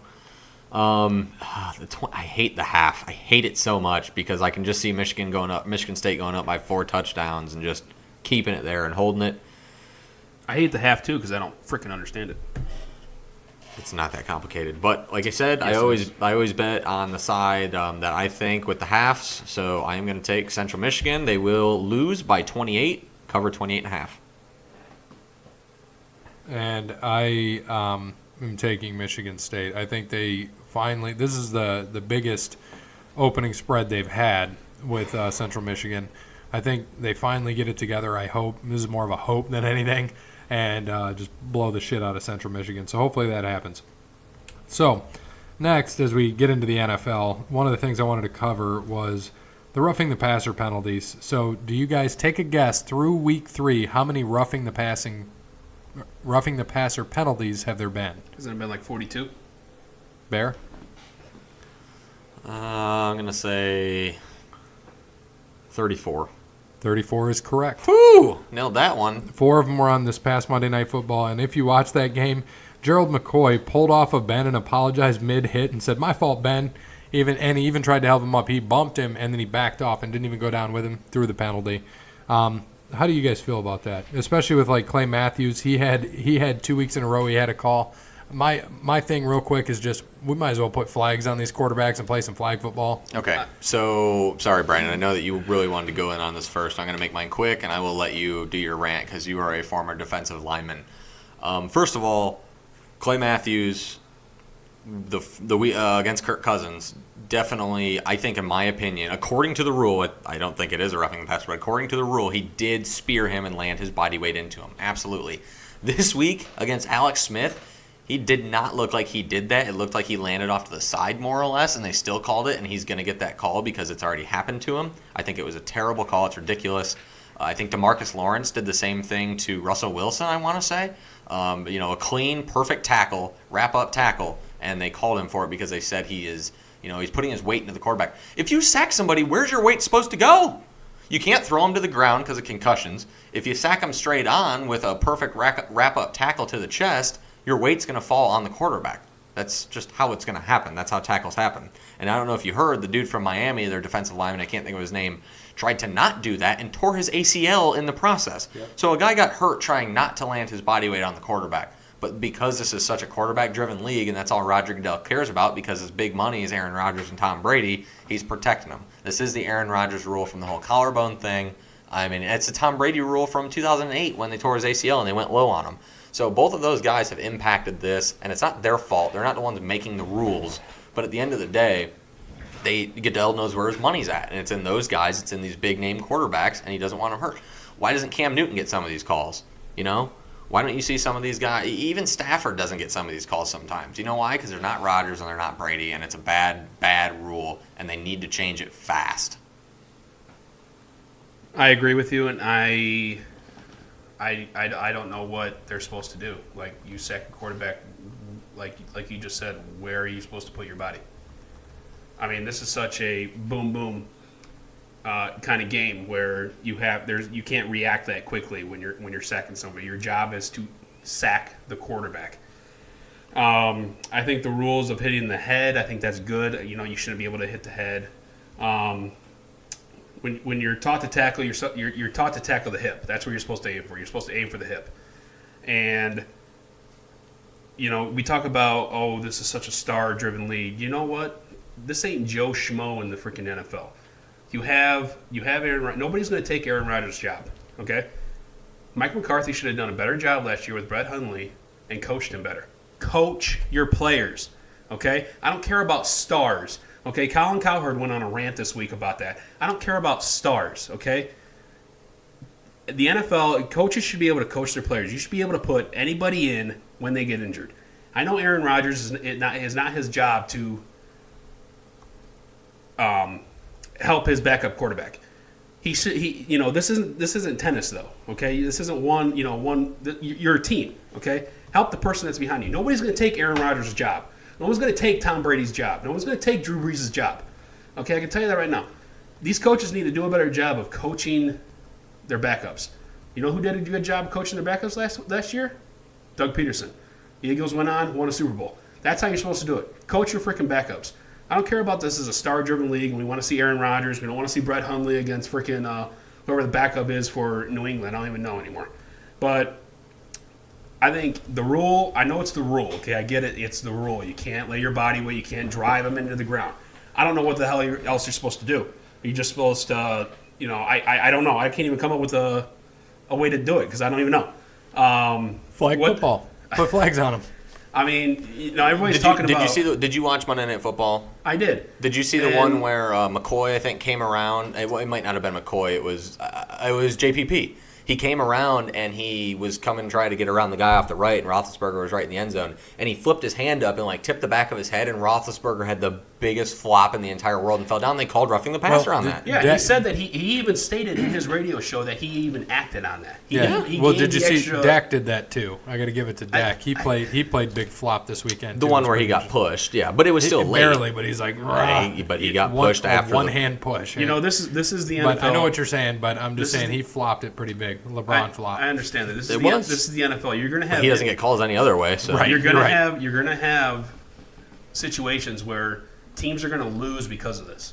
It's going to come down to the fourth quarter where someone's going to make a tackle. It already has. The Packers. I know. I mean, it's going to keep on happening, and that's what's sad about that. You're going to have these players, the defensive players, whose job is to tackle. Okay, then just like I said before, their job is not to attack the head. You can't hit the head. That's obvious. Okay, you can't. Attack the hip, and that's what these guys are taught to do. But we live in a star-driven league where we got to see all these stars. You know what my thing is? I just said it before. Coach your players better. Coach your backup quarterbacks. Get them ready to go. I don't care if football is football to me. I love football. I can watch anybody. I don't need to see Aaron Rodgers. Okay, I can see Brett Hundley go up there and play against Matt Stafford. Thank you, Bear. Against on Monday Night Football. I don't care. It's football to me. You're throwing the ball. There's 11 on 11. Okay. This rule is they're gonna change it. It's not gonna last after this year. They need to change it, and I don't know. That's all I got on that because I'm just repeating myself. No, you're okay. And so we'll go right into the recap of Week 3 results. And Bear and I had the same exact picks. We were 10-6. Brandon was 8-8. So overall, Bear is still a game up on me. He's 28-18-2. I am 27-19-2, and Brandon is 24-22-2. And I just want to throw this out there. Hey, on the Pigskin PickEm, who's winning that right now? Who does the podcast? Yeah, I think it's us. So all of you guys out there that are listening, trying to do the Pigskin PickEm, you can't beat us. Just like we said, we're gonna have to sit here in our own merch because we can't give anything away because nobody can touch us. We've gone 10-10 the last 2 weeks. Yeah, it's pretty good. We rock. We've overtaken Mr. Perfect, who obviously isn't that perfect. He had a rough week. And the West Texas Rednecks. West Texas Rednecks had 10 this week too, I think. Good week as well. Good week. So what are we, a game up on a few of those? Yes, we are 1 game up on V. Elise and Mr. Perfect, and then 2 games up on the West Texas Rednecks, Wellington's Winners, and Jake 35284, who will be on next week. Yep. Maybe he'll overtake us next week. I know. I don't think so. If he does, we're not going to let him on. No, you're right. I should be with him the next couple days, so doing some shows. Okay. Yeah. Good. But just keep on playing, keep on picking these games. I think we all lost the Minnesota Buffalo game. I don't think any of us. I think somebody picked. I feel like somebody may have picked Buffalo, but I don't know who. I don't know. Did you see who joined there last week? The ex-wife. I hate her so much. Like she joined in there. I think she's got 9 wins. I think she had 8 last week, didn't she? Yeah, I think she did have 8 last week. Oh gosh. Why did she get in? She listens to this apparently. If she knew how to get into it, does she actually do her research, or does she just like, I like that city, I've been there? She picks who she thinks going to win. I mean, she's a Steelers fan, so I know she picked them, but we picked them as well. So can't really say anything about that. We all kind of felt that they would not go 0-3, and they almost did. They almost blew that in the second half. Tampa was coming back. They didn't score any points in the second half. Pittsburgh. Yeah, Fitz Magic came back in the second half, but just not enough. Dud in the first half. Yes, it was. Yes, it was. It was 3 rough. picks, right? Yeah, 3 picks. Though. One not his fault. Yeah, one was tipped. overthrown of Mike Evans stopped running a route. He may have caught it if he did, and then the third one that was the pick six that red was zone, bad. You can't throw a pick like that. Oh, in the that red was zone. that was just a bad pass. All right. So week 4, Panthers and Redskins are off. It starts the bye weeks this week. So our first game Thursday night, Vikings at Rams. Yeah, this is a short week, obviously, with these Thursday games. The Vikings have to travel to L.A. They are, they're coming off that loss to Buffalo. I think they're going to lose, too. I'm going to go with the Rams. Yep, definitely taking the Rams as well. Rams here. Jets at Jags. Jags, who just suffered a loss against Tennessee, which was one of our losses. Yeah, crazy games. 9-6 they lost. This will probably be 12-9. Yeah, they're playing the Jets. Jags. Yeah, the Jags at home will rebound here. They'll beat up on the Jets. Rookie quarterback they get to feast on. Darnold's going to throw a few picks in this one. I think Jags big. Jags as well. Dolphins at Patriots. Yeah, Patriots coming back home. I'm just going to keep on rolling. Home team, Patriots.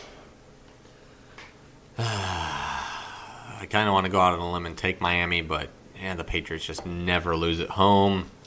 New England close, very close. I want New England as well. Eagles at Titans. And I'm going to break that. I'm going to take the road team, the Philadelphia Eagles. I'm going to take the Eagles as well. Mariota's just not healthy. This Tennessee team is not good. They have no offense at all, and their defense is mediocre at best. So, yeah, the Eagles should pound them out. Give me the Eagles as well. Texans at Colts. And, by the way, the 0-3 Texans at the Colts. Yeah, they're going to get their first win, Texans. Oof, I don't know. The Colts have been playing a lot of people tough. They played Philly tough, came down to another last drive where Luck ended up, I think he ended up getting sacked on 4th and 10 or something like that at the 13 of Philadelphia. So he had a chance to go and score, and they've been close in every game. Man, I'll take the Texans. They got to win one eventually, right? Yeah, they right now have the longest losing streak in the NFL. Yeah, they do. That's the funny thing. I know we're taking Texans as a team, but give me the Colts. Bills at Patriots. Bills at Packers. Packers coming back home after that loss to Washington. I'm going to take the Packers. Yeah, Bills are not winning 2 in a row. Mike McCarthy will have his team ready. Rodgers should smoke this defense that is not that great. They're a decent defense, but not very good. I think that Packers should win big. I got the Packers as well. The game of the week for us, Lions at Cowboys. I know as a podcast, well, at least I thought, when I was making this pick, that we're probably going to take the Cowboys, but I'm going to take the Lions. Cowboys at home, I think they're going to play better than they do on the road, which normally is the opposite way around. Maybe it's a little bit different this year. Passing game comes alive. Bold prediction of the week, Dak goes for over 300. Cowboys, 27-24. Cowboys as well. So we will take it as a podcast, Brandon. Bucks at Bears. This is a tougher one than I would have thought. This is a tough one because the Bears' defense is very tough. I don't think that Fitzgerald is going to go 4 games in a row with 400 yards. Who's Fitzgerald? Fitzpatrick. I'm sorry. Fitzpatrick. Larry Fitzgerald plays for the Cardinals. The That's Edmund right. Fitzgerald is a ship that sank. That is true. There you go. What lake? There was a song. Superior. There you go. Good job. Who sang the song? Gordon Lightfoot. I could just keep going. It's a good song. You should listen to it. Okay, so Fitzpatrick. The legend lives on from the Chippewa.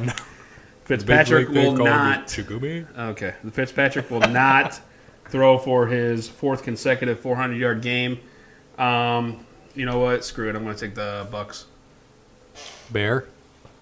Are you taking the Bears? What the hell was that? You just went off on how Fitzpatrick isn't going to do this, that, and then you say you're going to take the Bucs. I said he's not going to throw for 400 yards. He'll throw for maybe, I want to say 270. Well, I'll let Bear be the deciding factor this time because it's usually me. I'm taking the Bears. Bears. Okay, Bears. Bengals at Falcons. Let's go Falcons. Yeah, I don't think they'll lose again at home. I think it'll be another high-scoring game, though. I think Dalton has a big game. We'll see if A.J. Green's healthy or not. If he's not healthy, Falcons should beat him handily. If he is healthy, he's going to have a big game. So Falcons by 3 or 17, pending A.J. Green. Falcons. Seahawks at Cardinals. Yeah, I don't know what's going on with the Cardinals. They decided to throw in Josh Rosen there, against the Bears, and they're like, "Hey, go win us a game here in the fourth quarter." With 4.5 minutes left. Yeah, with 4.5 minutes left. They're a bad team as well. Seahawks. Yeah, I think Seahawks win this week. Steve Wilkes gets fired. Give me that 12th man.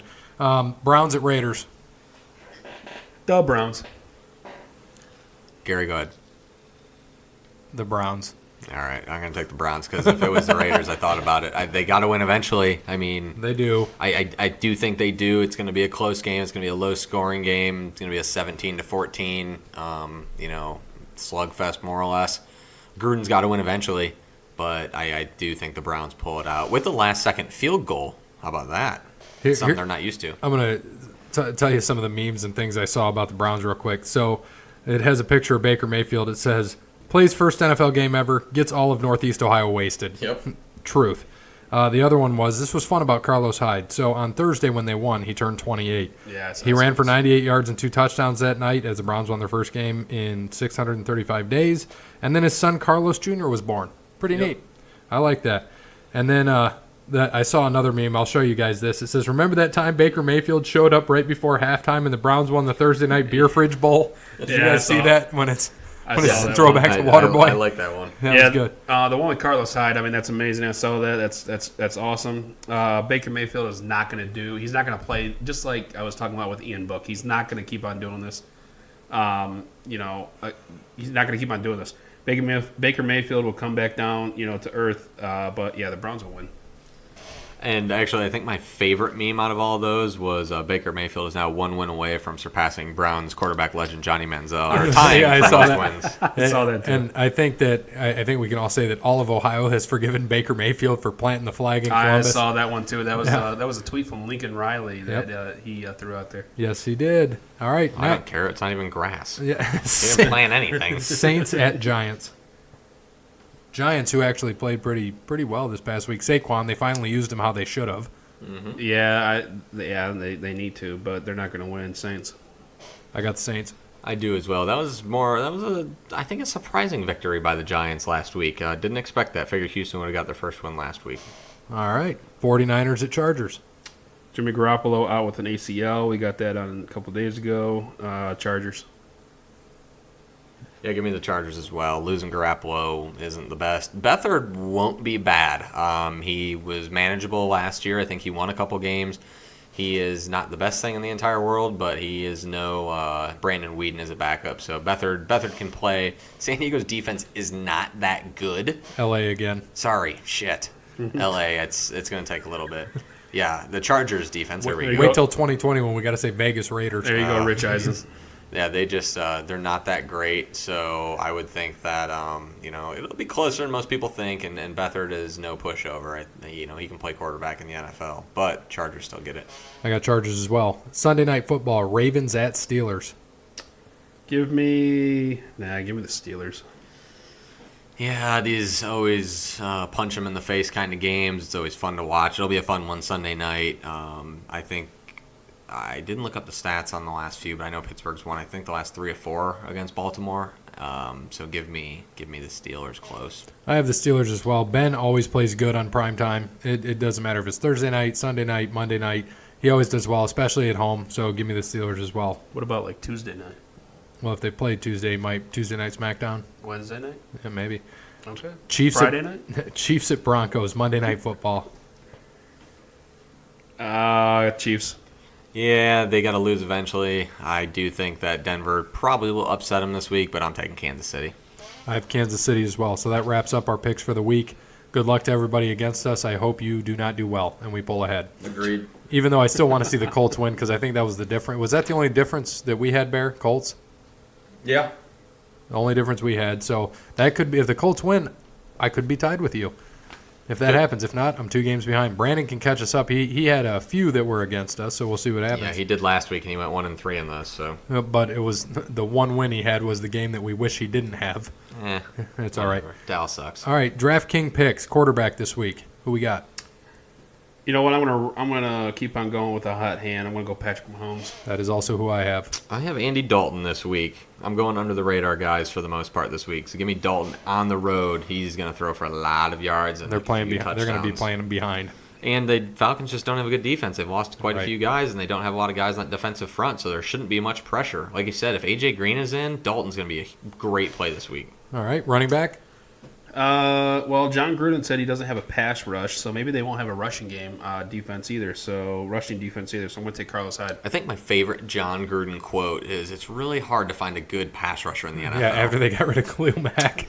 That was fantastic. Wow, that one hurt. Running back Melvin Gordon this week. He is on absolute fire right now. Like I said, the Chargers should run all over San Francisco, so Gordon should have another big game. And because I had this defense, the Saints defense, who is absolute trash, and the Giants finally realized how to use Saquon Barkley. Give me Saquon Barkley this week. Like it. Wide receiver this week? That's a good pick. I'm going to go Will the Thrill Fuller.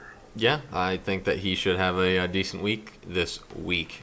Give me Antonio Brown last game in Pittsburgh against Baltimore. 11 catches, 213 yards. Yeah, AB all day. I thought about taking him. But I think Fuller's questionable this week because he is on my team. He's questionable every week. Yeah, this is true. His hamstring is about to fall off at some point. Give me the hot hand because nobody can touch this former Buckeye, big guy, good route runner, Michael Thomas. No. No.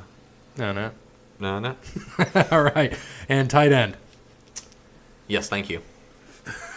Yeah, you're welcome. Brandon, tight end for you? This was hard for me, but you know what? I'm going to take. The Bills are bad. Hopefully they'll stay bad. Give me Jimmy Graham. I also have Jimmy Graham this week. Good pick. I thought about Jimmy Graham, but with the Monday Night Football game in Denver, give me Travis Kelce with Mahomes. Pair him up. Yeah, I like that. Yeah, that's another guy I was thinking about. But my note on Jimmy Graham this week was, I have a hunch he scores. Yeah, that's a good hunch. So the last topic we have is okay. So I want to do this again. Defense. Jags. Good one. I actually just picked up the Packers this week because I had the Vikings in fantasy football. So I'm going to use the Packers against the Bills. They're not the best defense in the world, but they're going to shut down Josh Allen and not have all this runaround bullshit he did against Minnesota because they didn't expect it. And Minnesota's defense right now with, I don't know if you saw Emerson Golson. Griffin. Yeah, allegedly threatened to shoot someone in a hotel. Break into someone's house. Allegedly broke into a teammate's house, which they said didn't happen. Trey Wayans said it didn't happen. Yeah. But he is actually at the hospital under mental evaluation right now and can't play.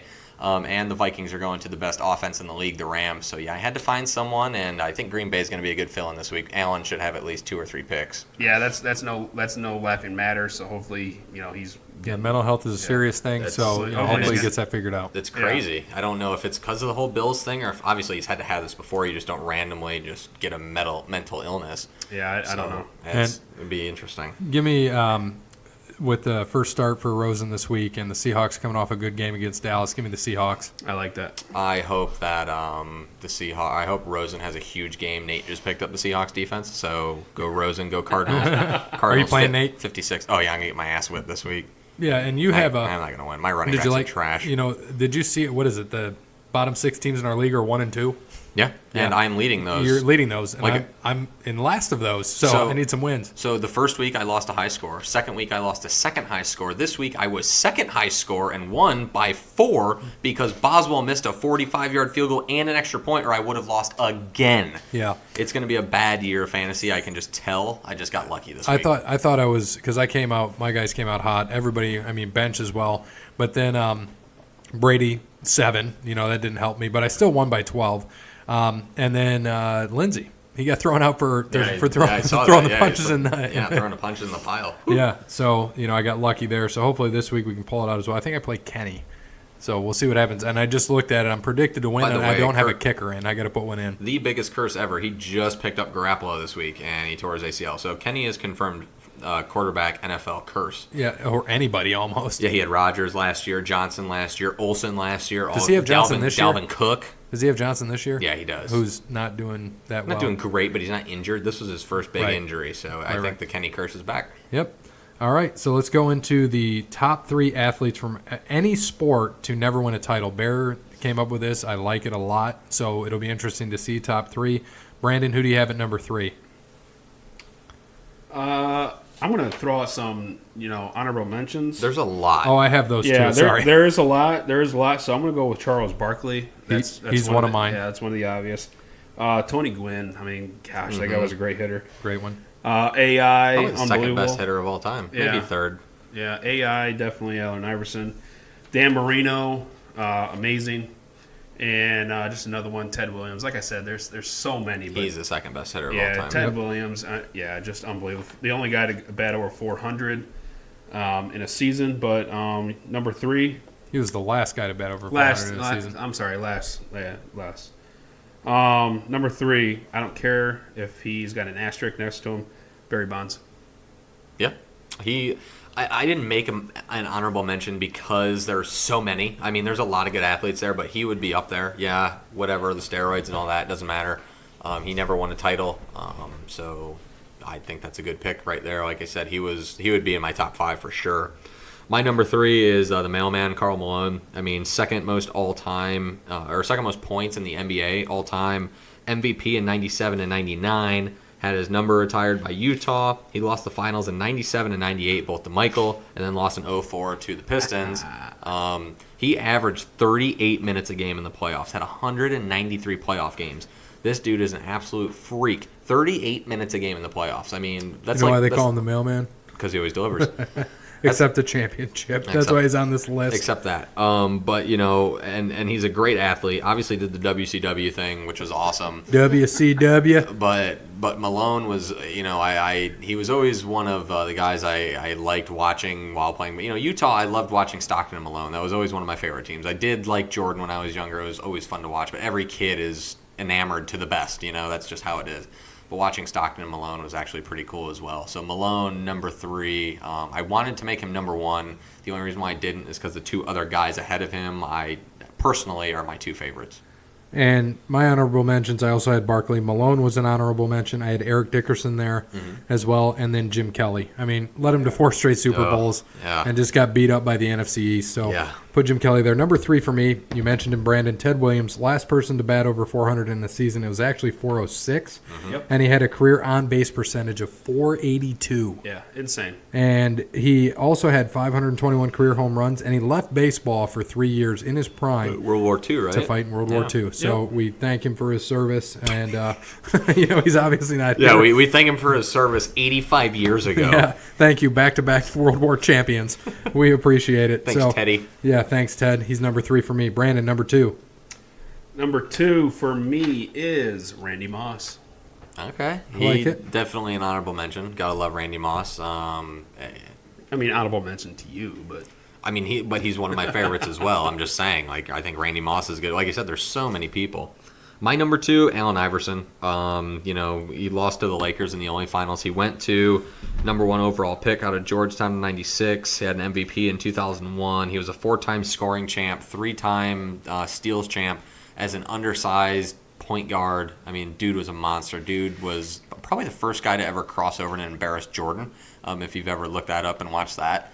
He was always one of my favorites. He was the first. I know I said Michael, but Allen Iverson was the first guy. He was before LeBron. I mean, that was the guy I looked up to. The first shoes I ever bought were Iverson's, basketball shoes wise. Iverson was always one of my idols. I loved Allen Iverson. Always will love Allen Iverson no matter where. Even when he was with the Pistons, I still root for the man. Love Allen Iverson. Brandon, what were the first shoes you bought? Who were they? I don't know. I was just talking about when you had the Velcro shoe. I had the Velcro shoe. I had the Sega shoe. Sega shoe was awesome. Velcro? Got made fun of for those, but they were awesome. Was it the Sonic shoe? Make you go faster? I don't know what it was. It just said Sega on it, but yeah, I mean they were awesome. Sega had a shoe. They were awesome shoes. No, I never got into the basketball shoe thing. So I bought shoes. I bought Velcro. Sometimes it's just tiring to bend over and tie your shoes. So you just got to get the Velcro. You still have to do the Velcro. You have to bend over and do that. I know, but Velcro. still, then you got to tie. Nah, I didn't screw that. Unless it's snowing, you're going to see me in sandals. So, do you have sandals on right now? Absolutely. We had to look. You both did. I thought he had his UGG boots on. It is pumpkin spice. That'll be Saturday when I have my pumpkin spice Gray coffee. Number 2, this may be one of your guys' number 1. Barry Sanders only played in 10 seasons. 3rd on the all-time rushing list, ran for 2,053 yards in 97, and Detroit only went 9-7 that year. They lost the wild card game 5 times in his 10 seasons with him in the backfield. So Barry Sanders, one of the greats, retired in his prime. He is my number 2. Brandon? Your number 1? I mean, the greatest running back to ever play the game. Barry Sanders. Emmett Smith won 3 Super Bowl titles. And the said all-time leading rusher. The greatest. I should have had you That's guys. what I said. Emmett Smith won 3 Super Bowl Okay, titles. if Barry would have played the same amount of seasons that Emmett did, he would be the leading rusher. So let's talk about talk about guys who did not win a title. But the he's not greatest running back to ever play the game. But he's not a team player, Barry and he quit on Sanders. his team by retiring because he couldn't Hey, win. He was a loser. didn't another Lion do that? Yeah. Megatron? Oh, yeah, isn't that funny? Must be a thing. He retired.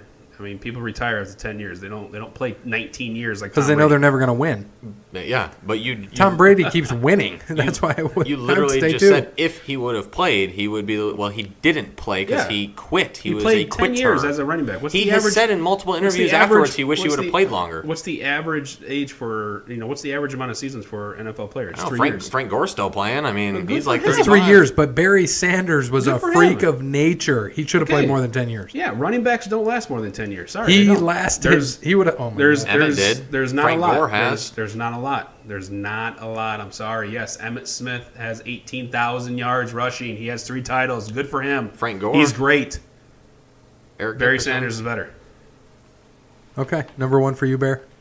Number 1 for me, Ken Griffey Jr. That is a good one. My favorite baseball player of Yeah. all time. He was a 1997 MVP. He has 10 gold gloves. Never, ever made the World Series. 13-time All-Star. Had literally the sweetest swing ever in the history of baseball. I agree. If anyone ever wanted to swing a baseball bat like anybody, you would look at Ken Griffey Jr. I Yep. grew up playing baseball like Ken Griffey Jr. I tried Even though to I do- wasn't left-handed. I tried to do it right-handed. I couldn't do it. I wore 24. I wore the backwards hat. I did it all. I wanted to be like Ken Griffey Jr. He was actually, fun fact, he was the first guy who wore 42 on Jackie Robinson Day. He actually got that started. Oh, Yeah, did not know in that. 2008, Fun and then he stat. did it again in 2009, and then the year after in 2010 is when they put that together for everyone to wear 42 on Jackie Robinson Day. 630 home runs, 2,781 hits. He missed 893 games in his career. If he even catches half of those, he has the all-time home run record. He has 3,000 hits. He is the greatest baseball player of all time if he doesn't miss all those games. Unfortunately, injuries are a bitch. It happens. You know, I don't think many people would argue that. I think if he does play half of those or 3/4 of those, there's no doubting that he is the greatest baseball player of all time. Yeah, it seems like he just went to Cincinnati and then just got hurt and just He got hurt never. in Seattle, and Yeah. he had a couple good years in Cincy. And, you know, I think he won Comeback Player of the Year in 04 or 05 in Cincinnati. And like you said, had a few good years. He's still, top 5 in all-time home runs, or 6 now, whatever, because A-Rod, I think, passed him a little bit. Yeah, he's just fun to watch. One of my first gloves in Little League was a Ken Griffey. Yep, absolutely. I had the Was a same Ken thing. Griffey, And glove. another thing, as I was looking this up, in 1988, he actually had a suicide attempt because his dad pushed him into baseball too hard. Swallowed 277 aspirin pills. So I did not know that while doing this research. I had no idea. So it makes it even a little bit better that he came back from that and, you know, got over all the issues he was having when he was younger, obviously, with his old man pushing him to be the best, because that's what he did blame it on. So it's quite an interesting story. But like I said, still one of my favorites of all time. He's one of those guys that you'd wish he has a ring, but unfortunately he doesn't. But, yeah, that would be my number 1. Probably the last father-son to go back-to-back home runs. I think that happened in 1989. Senior hit home run first, and then Ken Griffey came up, junior, and came up and hit a It's home crazy. run. The year before that, or 2 years before that, you said he Yeah. tried to commit suicide. 1988. Yeah, Crazy. my first family dog, I was like 2 years old, swallowed a bunch of aspirin. So, yeah, it was bad. Was his name Griffey? No, it was Toby. Oh, well, everyone hates Toby. Toby. Everybody does hate Toby. I don't get it. That was an Office reference. I get it. That's Yeah. good. Thank Good you. job, Bear. There you go. Yep. There we So go. my number 1, Brandon, he mentioned him earlier, Dan Marino. Would have loved to see him win. Throwback to Ace Ventura. We don't know if he won that Super Bowl, but apparently not since he's on this list. Exactly. Yes, he was a Rookie of the Year in 1983. Next year won the MVP in 1984. Career of 59.4% completion percentage, 420 touchdowns, 61,361 passing yards, 86.4 passer rating. and he was the Pro Bowl starter before it is how it is now.